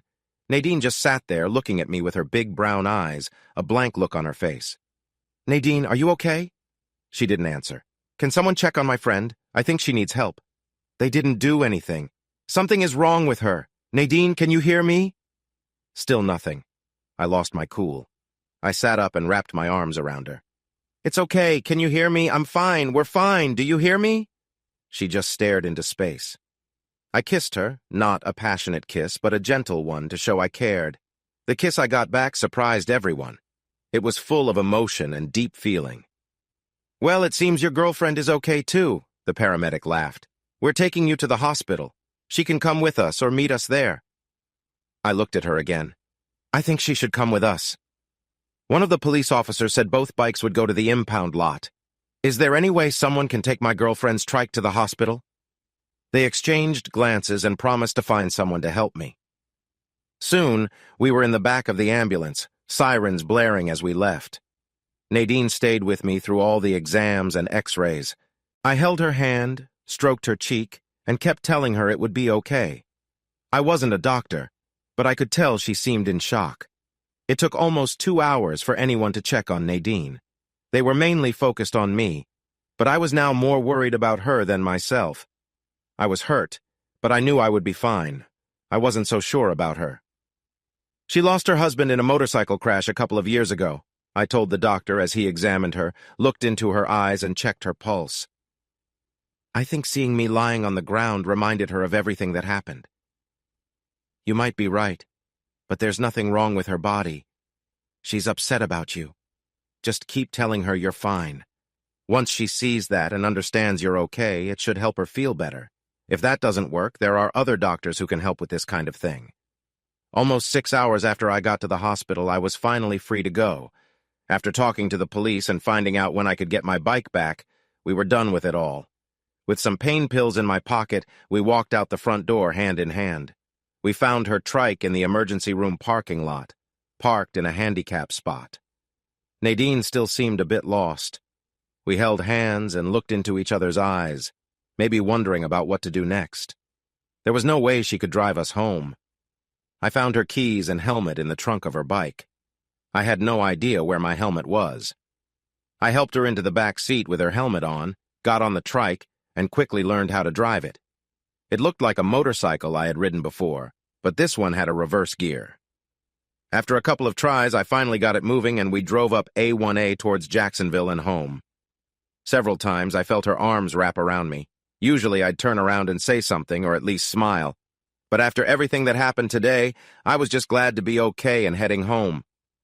I thought about warning Tina or calling Tommy, but my hands were full and what could I say? We have a problem? Nope, I was just thankful it was Sunday tomorrow. I pulled into the driveway and parked at the back of the house. I got off, took off her helmet, and looked at her. I saw sadness in her eyes. Things weren't back to normal yet. I gave her a quick kiss, helped her off the bike, and wrapped my arms around her in a tight hug before leading her inside. Once we were in the house, I sat her down in a chair, handed her a soda, and grabbed one for myself. I was glad Tina wasn't home yet. I knew my mom was waiting for my call to say we were back. I wasn't sure what to do. Nadine's eyes followed me around the room, as if she didn't want to lose sight of me. Maybe a good night's sleep would help her feel better? I called my mom. Mom, can I ask a big favor? Can you keep Tina until tomorrow evening? Of course, sweetheart. We'd love to have her stay. Don't worry about anything. We'll take good care of her. Thanks, Mom. I owe you one. Just enjoy yourself, she said with a laugh. Enjoying myself wasn't really what I was doing right now. I ordered a pizza and encouraged Nadine to eat 2 slices. She was getting better, but there was no way I would let her drive home. It didn't matter that she had nothing to take with her. She needed to stay put. I showed her where the bathroom and shower were, gave her a pair of sweatpants and one of my t-shirts, and then I closed the door. It took a few minutes before I heard the shower running, which was a good sign. 15 minutes later, she finished up and it was my turn. I carefully took off what was left of my clothes and tossed them on the bathroom floor. I'd probably end up throwing them away, especially since they had stains from the street and blood I knew would never come out. I had wrapped plastic around my knee and elbow to keep the bandages dry, knowing I would have to go to the store for more supplies in the morning. All I had right now were a few small Band-Aids, but I would need many more than that. Looking at my bare body, I saw I was in rough shape.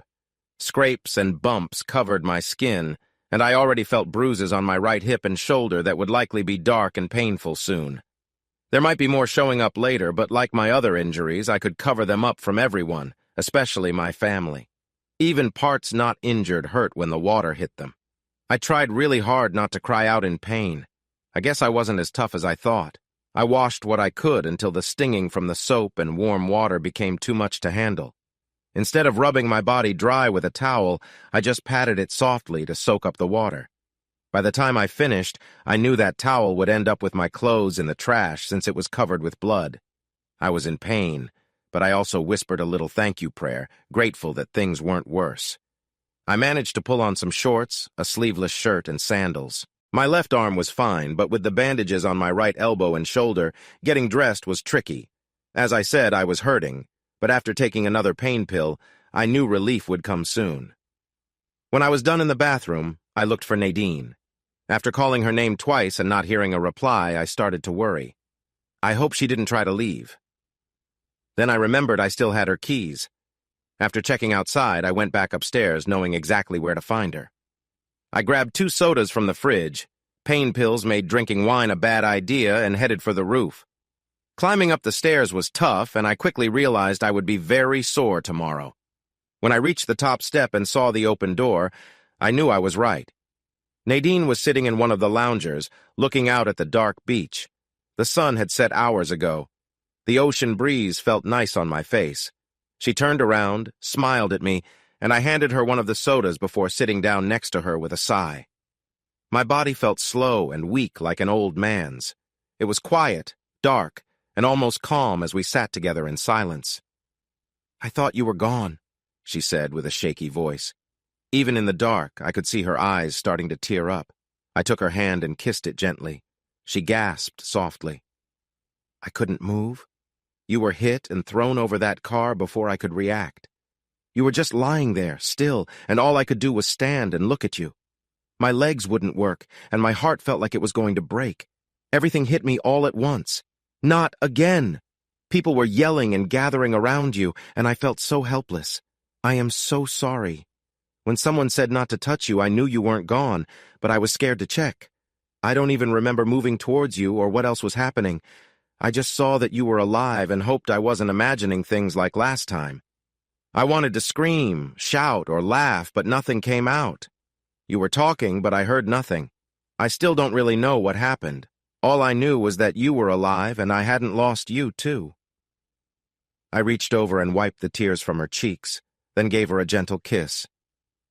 "I'm okay. A bit bruised, maybe, but I'm fine. I'm just glad I wore my helmet and gloves. It could have been a lot worse." "Steve, you don't understand how bad it could have been." She was starting to raise her voice. "You could have died.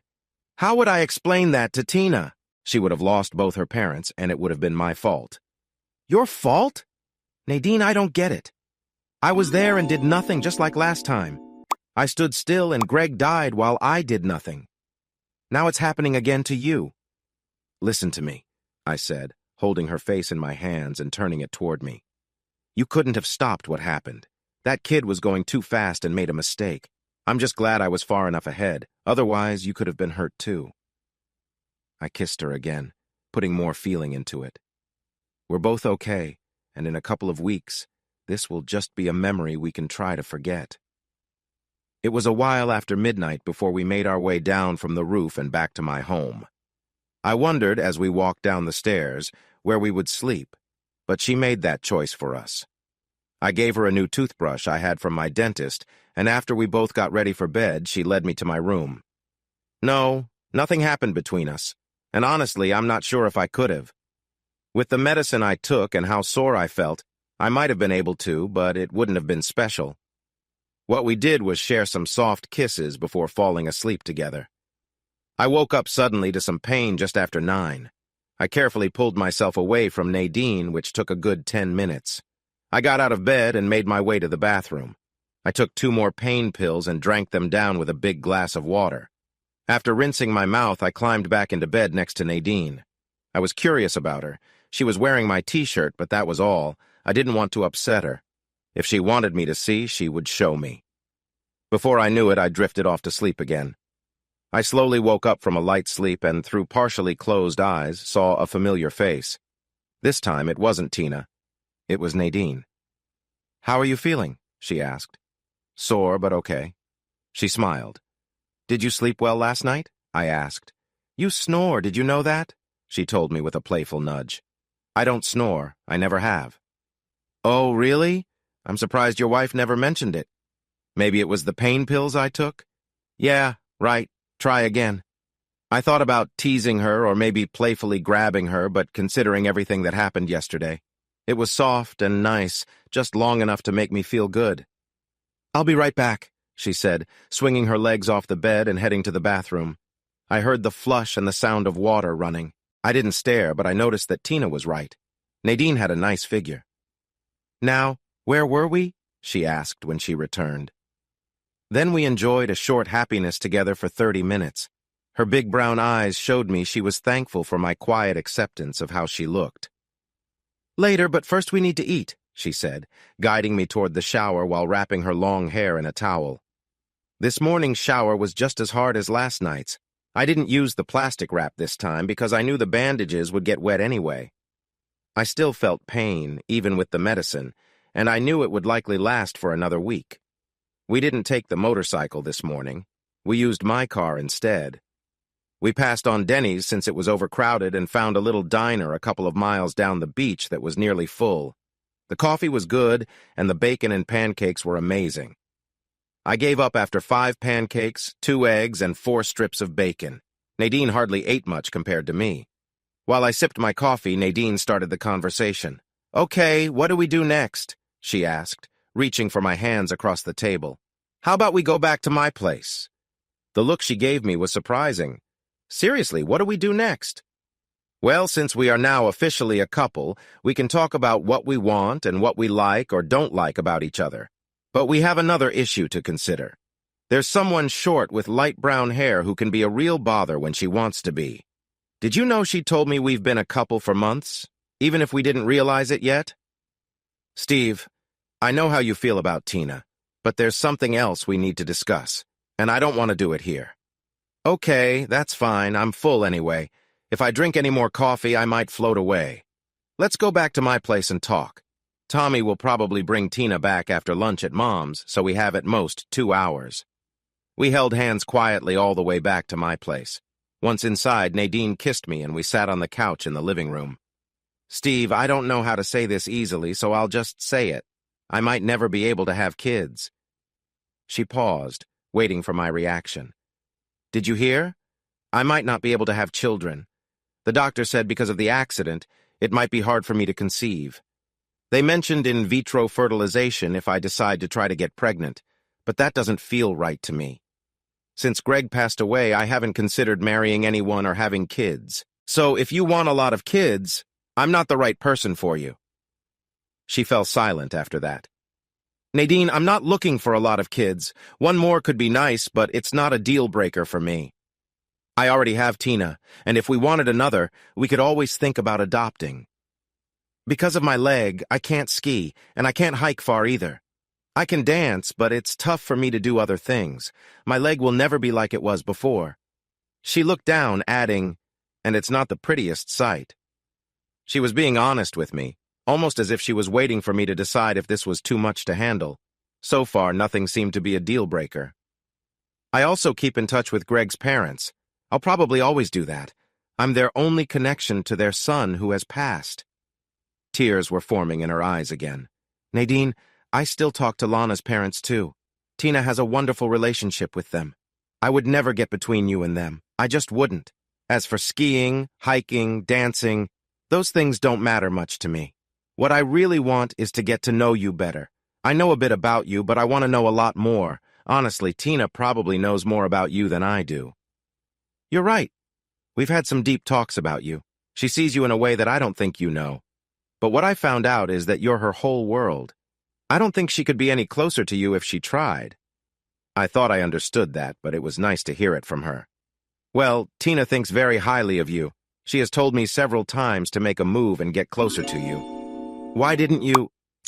I guess I just wasn't ready to move on. Lana wasn't just my wife. She was my best friend. We shared everything. When she got sick, we fought together, and when she passed, I felt like I lost a huge part of myself. Wanting to know you better helped me find the strength to start moving on. Lana will always be in my heart, but I want more than just memories now. I want a real person, someone I can be close to, someone I can share my life with. For a time, I thought you only wanted to be friends. I wasn't even sure you'd want to be with me. But now, here we are, and I'm ready to take a step forward with you." We talked for the next hour, discussing many things. Some we disagreed on, but most were small matters. We knew we weren't exactly the same, and we didn't want to be. "Oh, no," I said, looking at my watch. "Tommy is going to be here soon. I need to change. Steve, you're already dressed." "No, I need to put on long pants and a long-sleeve shirt. I don't want my parents, especially my dad, to hear about what happened. Steve, you're not a little kid anymore. Nadine, you don't know my dad. When Tommy arrived, he asked where my bike was, and I simply said it was getting worked on. Tina hugged me and then watched Nadine closely, probably trying to see if things had changed between us. When Tommy and his friends left, Tina sat in a chair and looked straight at me.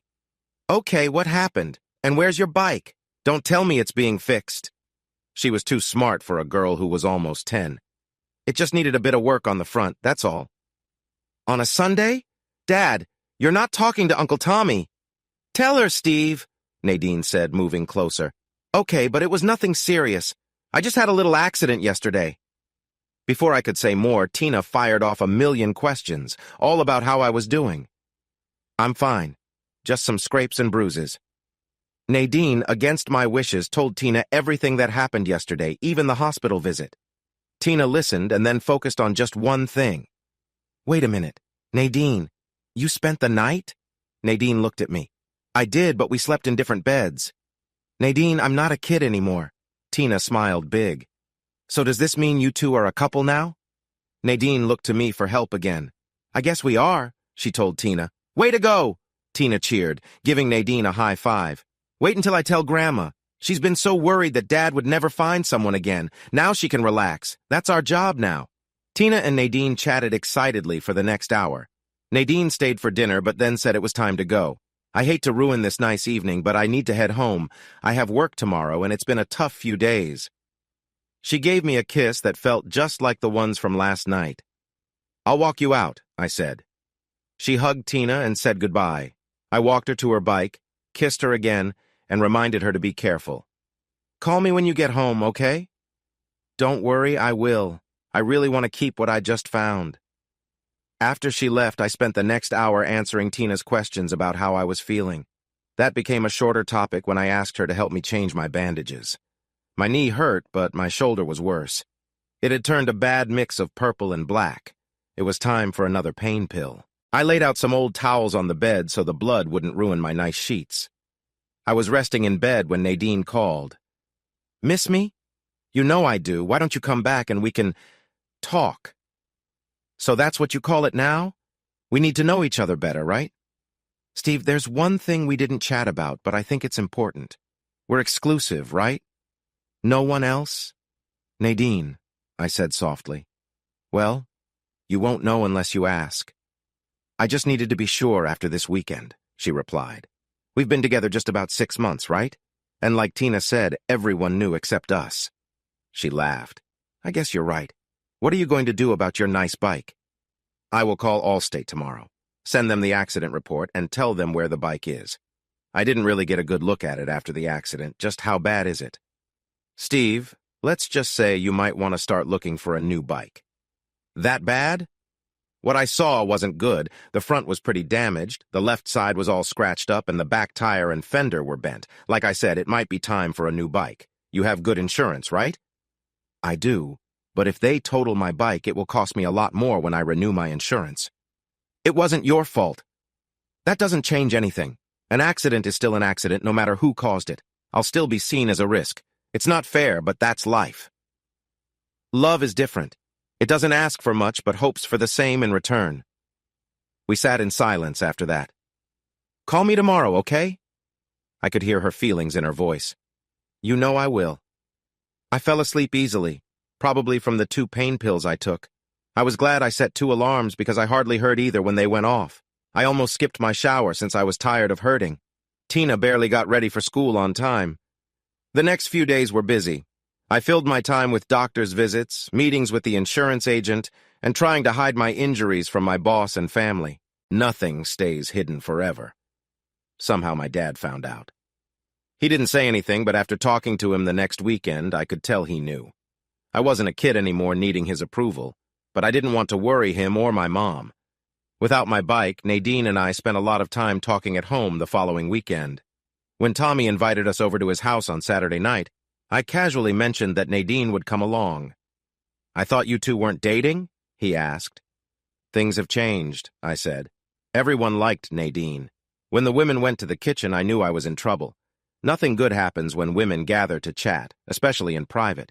They share stories, and my daughter, sister-in-law, and mom had a lot to say about me. I just hoped they wouldn't scare Nadine away. We were the center of attention, fresh faces for discussion. When I kissed my mom goodnight, she whispered, "Don't mess it up," in my ear. I thought I understood everything about Nadine. My dad shook my hand and told me he hoped I felt better soon. He was just letting me know he knew what was going on. Parents always find out things, no matter how old you are. "That was fun," Nadine said as we drove back to my place, looking at me. "Is it fair that you know all my secrets and I hardly know anything about you?" I asked. "Just ask me anything and I'll tell you," she replied. "Maybe later. Right now, I just want to change into some shorts."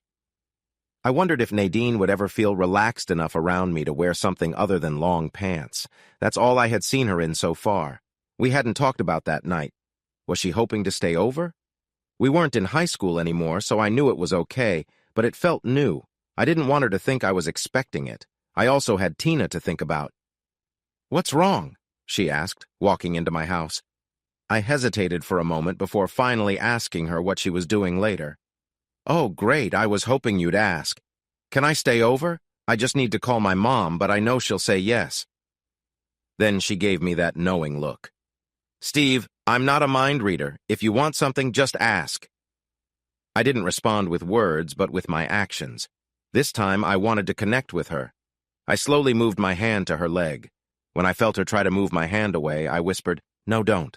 I want to know all of you. I think you are perfect just as you are." In that moment, our feelings for each other grew. An hour later, I lay next to her, hoping Tina hadn't heard us. Nadine did her best to be quiet, but I think even the neighbors might have heard her. I was glad I had picked up some supplies earlier this week. I wasn't as comfortable as I wanted to be, and it hurt to put any pressure on my knees, but we managed, and it was a night I would always remember. "Why did you use that?" Nadine asked. "Are you worried about getting something?" "I just don't think it's a good time for you to get pregnant," I said. "Steve, didn't you hear me last time? It would take a miracle for me to get pregnant." "Look, my dad got my mom pregnant when they thought she couldn't. My brother probably could too, just by being near someone.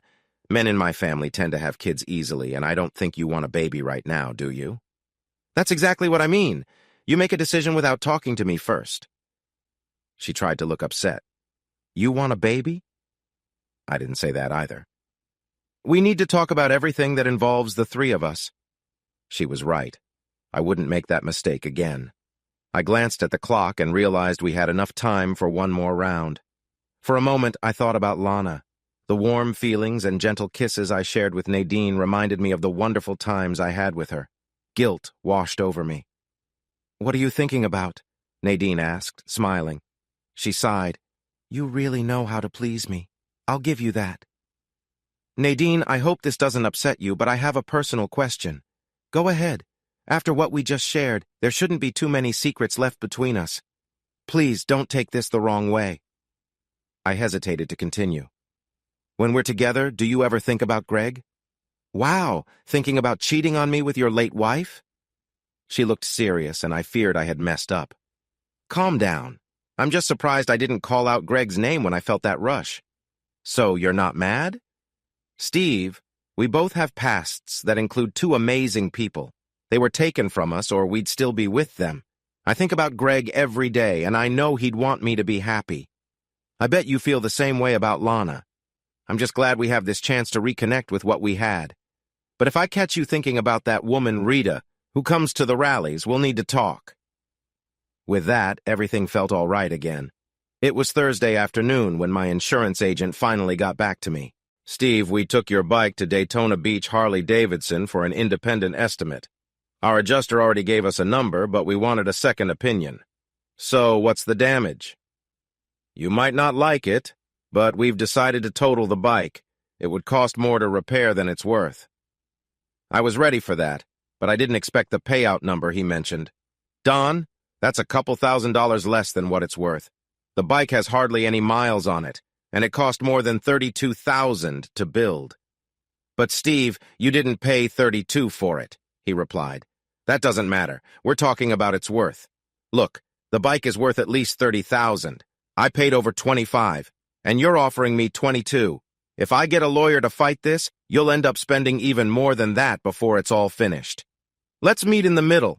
How about 23.5? Then we can call it even. I'm planning to buy another bike and you can get that policy, he said quietly. I'll even offer you my beach house. If your price looks good, you'll get the house. That will cover anything on the bike. Deal? I could tell he had more room to negotiate than he was showing. I worked in the insurance field but didn't deal with personal items much. I had insured the bike for $27 because I knew repairs could be costly. He agreed, and we moved on to talk about the beach house. It was a good deal for him since insurance for homes near the ocean is usually high, even for one just a block away. 3 days later, I had the check in my hand and took my 2 girls to see what was available. You have to buy a Harley. The only question is what you want to spend, Nadine said as we walked into the dealership with Tina.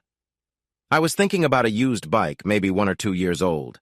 People warned me not to get a small one because I would want a bigger bike later and I'd lose money on selling it. The salesman at the Harley dealership shared his thoughts. The smallest bike I would suggest for you is a Road King. It has a windshield, storage bags, and is good for riding with a passenger. I glanced at Tina. She didn't seem too happy with my choice. Dad, how about that one? Tina said, pointing to a bright red bike with a fairing. It has a trunk and a comfortable backrest. I could ride on it for a long time. Nadine chimed in, Steve, you might enjoy having a radio for your trips to work, plus Tina can plug in her iPod for our rides. There were so many models and options to choose from. I think the only way to decide is to try them out, I said. And that's exactly what we did. We test-rode several models, from the Road King to the Screaming Eagle Ultra. Most were new, except the Screaming Eagle, which is usually a special order. It was priced at about $35,000, way over my budget. I realized that used bikes weren't as good of a deal as I first thought. The 1-year-old bikes cost almost as much as new ones, and the warranties were not as solid. We spent almost 4 hours looking around. When I narrowed it down to 2 options, I decided to think it over. We went out for pizza at Donato's. I was stuck in thought, torn between the 2 bikes. Luckily, Nadine was driving us in her Mustang, or I might have been distracted thinking about the Harley dealership. Even at the restaurant, I was a bit out of it. Earth to Steve, Nadine called, bringing me back to reality. Earth to Steve, Nadine called out, trying to get my attention. I'm sorry. It's just a lot of money and I want to make the right choice. They're both beautiful bikes. You'll be happy with either one, but is that a good enough reason to ignore the 2 best-looking women in the restaurant? Her words brought me back to reality. I kept thinking about the bikes, but now my mind was on other things. Nadine drove us back to the beach house. I could tell she wasn't ready to leave for her place just yet. Do you want some company tonight? I leaned over, gave her a quick kiss, and asked what she thought. I'm not sure. I don't have fancy features, but I do have a few things that might interest you. I chose to stay with Nadine. While Nadine was in the shower, Tina asked if Nadine was more than just a girlfriend. Tina was getting used to Nadine being around, especially on weekends. It was becoming normal for her to wake up on Saturday or Sunday mornings to find Nadine there with me. I looked at Tina, searched my heart, and tried to find an answer that made sense.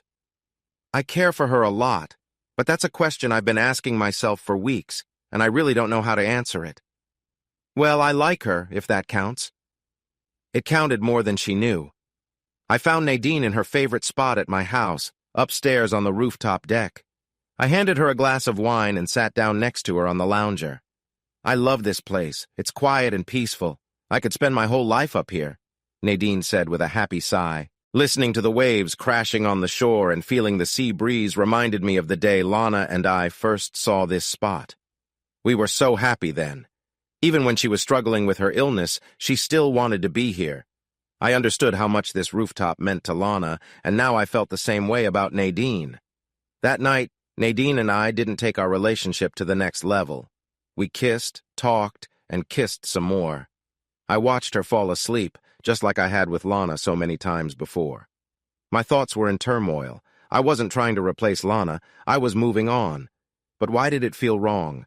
It felt like I was dishonoring her memory. I didn't sleep much that night. My mind wouldn't let me rest. As dawn broke, I saw Nadine open her eyes and caught her gaze. You okay? She asked. Never better, I replied. Are you ready for this? Nadine asked at breakfast. I looked over at her and nodded. I thought to myself, this first decision seemed easy, but I knew the next one would be tougher. After breakfast, we made the choice together and bought the blue and gray motorcycle. I thought I got a good deal when I bought the bike. The dealer made his profit, and I got what I wanted. Tina looked at the back seat, beaming with happiness. I felt great. Later, the three of us went for a ride that covered about 50 miles. It was the first time in a long while that Tina was back there with me. Having her on the bike felt nice. When we stopped for a break, Nadine walked over to check out the bike. "Are you having any regrets about the purchase?" she asked. "None at all. It's everything I wanted," I replied, looking at her while thinking about something else. That week was one of the toughest I've had. No one died this time, but it was still hard. Tina kept asking what was bothering me. I just told her I had a lot on my mind. Tina was excited about the hog run we were going on this Saturday. She couldn't stop talking about riding on her dad's new bike. She wanted everyone to feel jealous. I took Friday off from work. When Tina went to school, I picked 2 yellow roses and went to the cemetery. It was quiet there. The lawn crew was just getting started, and sprinklers were coming on, but I focused on what I needed to do. I talked to her, as I always did, sharing everything on my mind while she listened like she always had. I told her I would love her forever, and that Tina was turning into the amazing woman we always hoped she would be. I felt emotional but didn't cry. We both knew I was moving forward. I remembered a Jewish tradition that fit the moment. I took a piece of coral from my pocket and placed it on her headstone. It was a sign that I was there and would always remember her. She had been my love, my wife, but that was in the past. When Tina got home from school, she found me on the roof. She wanted to know why I wasn't at work. I told her I had something important to take care of earlier and just wanted some quiet time. "Dad, are you sure you're okay?" she asked. "I am now," I assured her. For the next 2 months, I got to know Nadine better, beyond the cheerful side she showed everyone.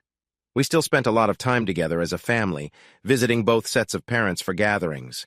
Nadine had an older brother who was married and a younger sister engaged to someone not very nice, though I kept that to myself. Her parents were wonderful, thrilled to see their daughter happy with someone who treated her well. Nadine started to feel more comfortable with us. She began wearing colorful sundresses and capri pants instead of long pants all the time. Though she wasn't ready for a swimsuit yet, she even started to wear longer shorts. The dark clothing from her past was finally becoming a thing of the past. Her time of sadness had come to an end. I was happy to see that she felt she could trust us to accept her for who she was. The more we learned about each other, the more beautiful she seemed to me. It was late November, and the air had turned cooler. A jacket was needed for the morning rides. For the past few weeks, Tina had chosen not to join us at the hog rallies. She liked being with her friends more than being with the two of us. I knew the excitement had faded. And Nadine? Well, she was now a part of our lives for good. Lana had been buried with her wedding rings, but my grandmother had given my mother her rings before she passed. Tommy was already married, and my sister Jenny had a ring that was so big it took 2 hands to lift. So the rings were mine if I wanted them. Thursday night, I visited my parents' house just like I had done many times before. This time, though, I had a special request. "Mom, I would like to take Grandma's rings with me tonight." "Steve, is there something you want to tell me?" "Maybe on Sunday, but not right now." She went to her jewelry box, got the rings for me, and placed them in my hand. "She's a wonderful girl. I know you two will be as happy as you and Lana were." I kissed her on the cheek. Friday night, Nadine brought over ribs for dinner. There was a barbecue place on her side of town that made the best ribs I had since we moved south. They weren't as good as the ones I knew up north, but they were a close second. At the last moment, Tina decided to go to a movie and get pizza with one of her friends. Their parents were driving them, and I think there might have been boys involved, although that wasn't mentioned. She was just 10 and a half, after all. "Just the two of us tonight?" she asked with a big smile. "Are you ready for a little fun with dinner?" We sat on the living room floor and ate together. We spread out a sheet, grabbed the food, and even shared a chilled bottle of wine. No glasses needed. It felt like a lovely picnic. "I love this barbecue sauce," I said, licking my fingers. "Oh, really?" She playfully put some on her skin. Let's see if that makes things taste better. By the time we were done eating, we were both a sticky mess. We decided to clean up together. Tina got home around 9. Nadine and I were sitting on the couch watching TV while waiting for her. After a quick chat about her night, she went to her room, and we headed to our bedroom. And yes, it was our bedroom now. By 11 o'clock, the Moore house was quiet, except for the brief wake-up I had at 2 a.m. "Steve, I love you," Nadine said as soon as I opened my eyes the next morning. "I've loved you for a long time, and I think we should get married. If I wasn't awake before, I certainly was now." "Are you really asking me to marry you?" I asked, sitting up quickly, wishing this wasn't just a strange dream. "Since you're not going to ask me, I might as well be direct. Steve, I want you to be my husband. I can't say it any clearer than that." "What makes you think I wasn't going to ask? Maybe I was planning to do it this weekend," I replied. "Steve, if I wait for you to ask, we'll be too old to enjoy it." "How about if I was already ready and even had the rings?" "Okay, show me." I jumped out of bed and went to my dresser. I opened the top drawer and took out a small envelope. "I'm sorry there isn't a ring or a box, but it doesn't change how I feel about you. Nadine, I love you. Will you marry me?" I held her hand and started to put my grandmother's engagement ring on her ring finger. It didn't fit, but it was the thought that mattered. My grandmother had small fingers. The ring needed to be adjusted, but the stone was beautiful. Looking surprised, she smiled and kissed me. "Well, what do you say? Will you let me be honest with you?" "Only if you let me be honest with you first." "That day will be interesting." Years later, we still joked about who asked whom first, and I would remind her that I had the rings. We spent Saturday enjoying our time together. We told Tina at breakfast, asking her to keep it a secret until we could tell our families. She didn't understand why we were waiting. "Honey, we need some time to ourselves before everything gets busy." We had breakfast on the roof deck. After that, Nadine and I walked along the shore for about an hour. We talked and spent time together, and by midnight we were tired but really happy. The next day we had breakfast at her parents' house and lunch with mine. Neither family was surprised, but both were glad we found each other. And then the planning began. We started organizing our wedding for late spring. We told both families we wanted a small, intimate wedding, but it turned out to be quite the opposite. Jenny and her family came, but I hadn't counted on our whole hog chapter wanting to ride with us to the church and then come to the reception. It turned into a semi-formal event with a couple of kegs of beer. The hotel where we held our reception got a lot of business from bikers who managed to misplace their bikes and could barely ride home. Nadine looked stunning. She wore a tea-length off-white dress that fit her perfectly. Her hair was styled in a French braid, decorated with flowers. Her smile brightened the room. Nadine and Tina found a smaller version of Nadine's dress for Tina that was less tight. The two of them looked like they stepped out of a fairy tale. Seeing them filled my heart with love and joy. For our honeymoon, we drove south to Key West. We chose to take Nadine's Mustang instead of our bikes. We wanted to stay close to each other the whole time. The car was a better choice, and we held hands during the entire ride. We spent one night in Miami before taking the last 3-hour trip to Key West. We had booked a cozy bed and breakfast that was easy on our budget. For 4 days, we explored the Keys during the day and enjoyed the amazing sunsets from Mallory Dock at night. Nadine surprised me with some nice outfits, but she only wore them for a very short time before they ended up on the floor. We talked a lot during our 4 days in Key West. We traveled many miles and had the best time. On our way back, we stopped to rest, and I saw the most beautiful motorcycle I had ever seen. I was admiring it when the owner came out and noticed me. "If you want to buy it, I'll give you a great deal." I looked at Nadine. She didn't say anything. I've moved on to something I really enjoy, riding with someone I really love. Once back in her Mustang, we enjoyed the last 2 hours of our trip in the lovely Florida weather, feeling grateful to be with each other. In this tough economy, we decided to rent out Nadine's house and might think about selling it later. She had a lot of clothes and shoes. We bought 2 wardrobes just to fit everything. I just hoped Tina wouldn't pick up this habit, or I might need to buy my brother's place next to mine for more space. I didn't seem to be as fertile as I thought. I never got Nadine pregnant, though we had a lot of fun trying. 3 years later, Nadine's sister lost a friend and her husband in a car accident. They had a 3-year-old son, and none of their family could take him in. We spent a lot of time talking about it, both with each other and with Tina. A few months after finding out about Danny, we decided to adopt him and welcomed him into our family. It wasn't easy, and sometimes I worried we had made a mistake. But like everything else in our lives, we adjusted. We could all relate to losing someone we loved, though it didn't make it easier for our new son, Danny. Tina, at 13, helped a lot with him. She connected with him, both understanding what it was like to lose a parent. Over time, Danny learned to trust and love us. Luckily, we had 2 bikes so we could ride together. Vacations were great, even a little rainy sometimes, but we were all together. When I first heard Danny say he loved Nadine, I felt so happy. It made everything worth it. Life wasn't always easy, but we believed we had a wonderful marriage. I still go to visit Lana's grave every now and then. I like to tell her what's new. It might sound a bit odd, but sometimes I bring along pictures. Do I miss her? Yes, I think I always will. But I have someone new in my life, and I believe Lana would be okay with that. I often tell Lana that someday I will introduce her to Nadine, and I know they would get along very well. For now, I just want to live my life like she would have wanted me to. Though I felt lost when Lana was gone, I'm just thankful I found someone who helped me feel whole again. Hey, audience!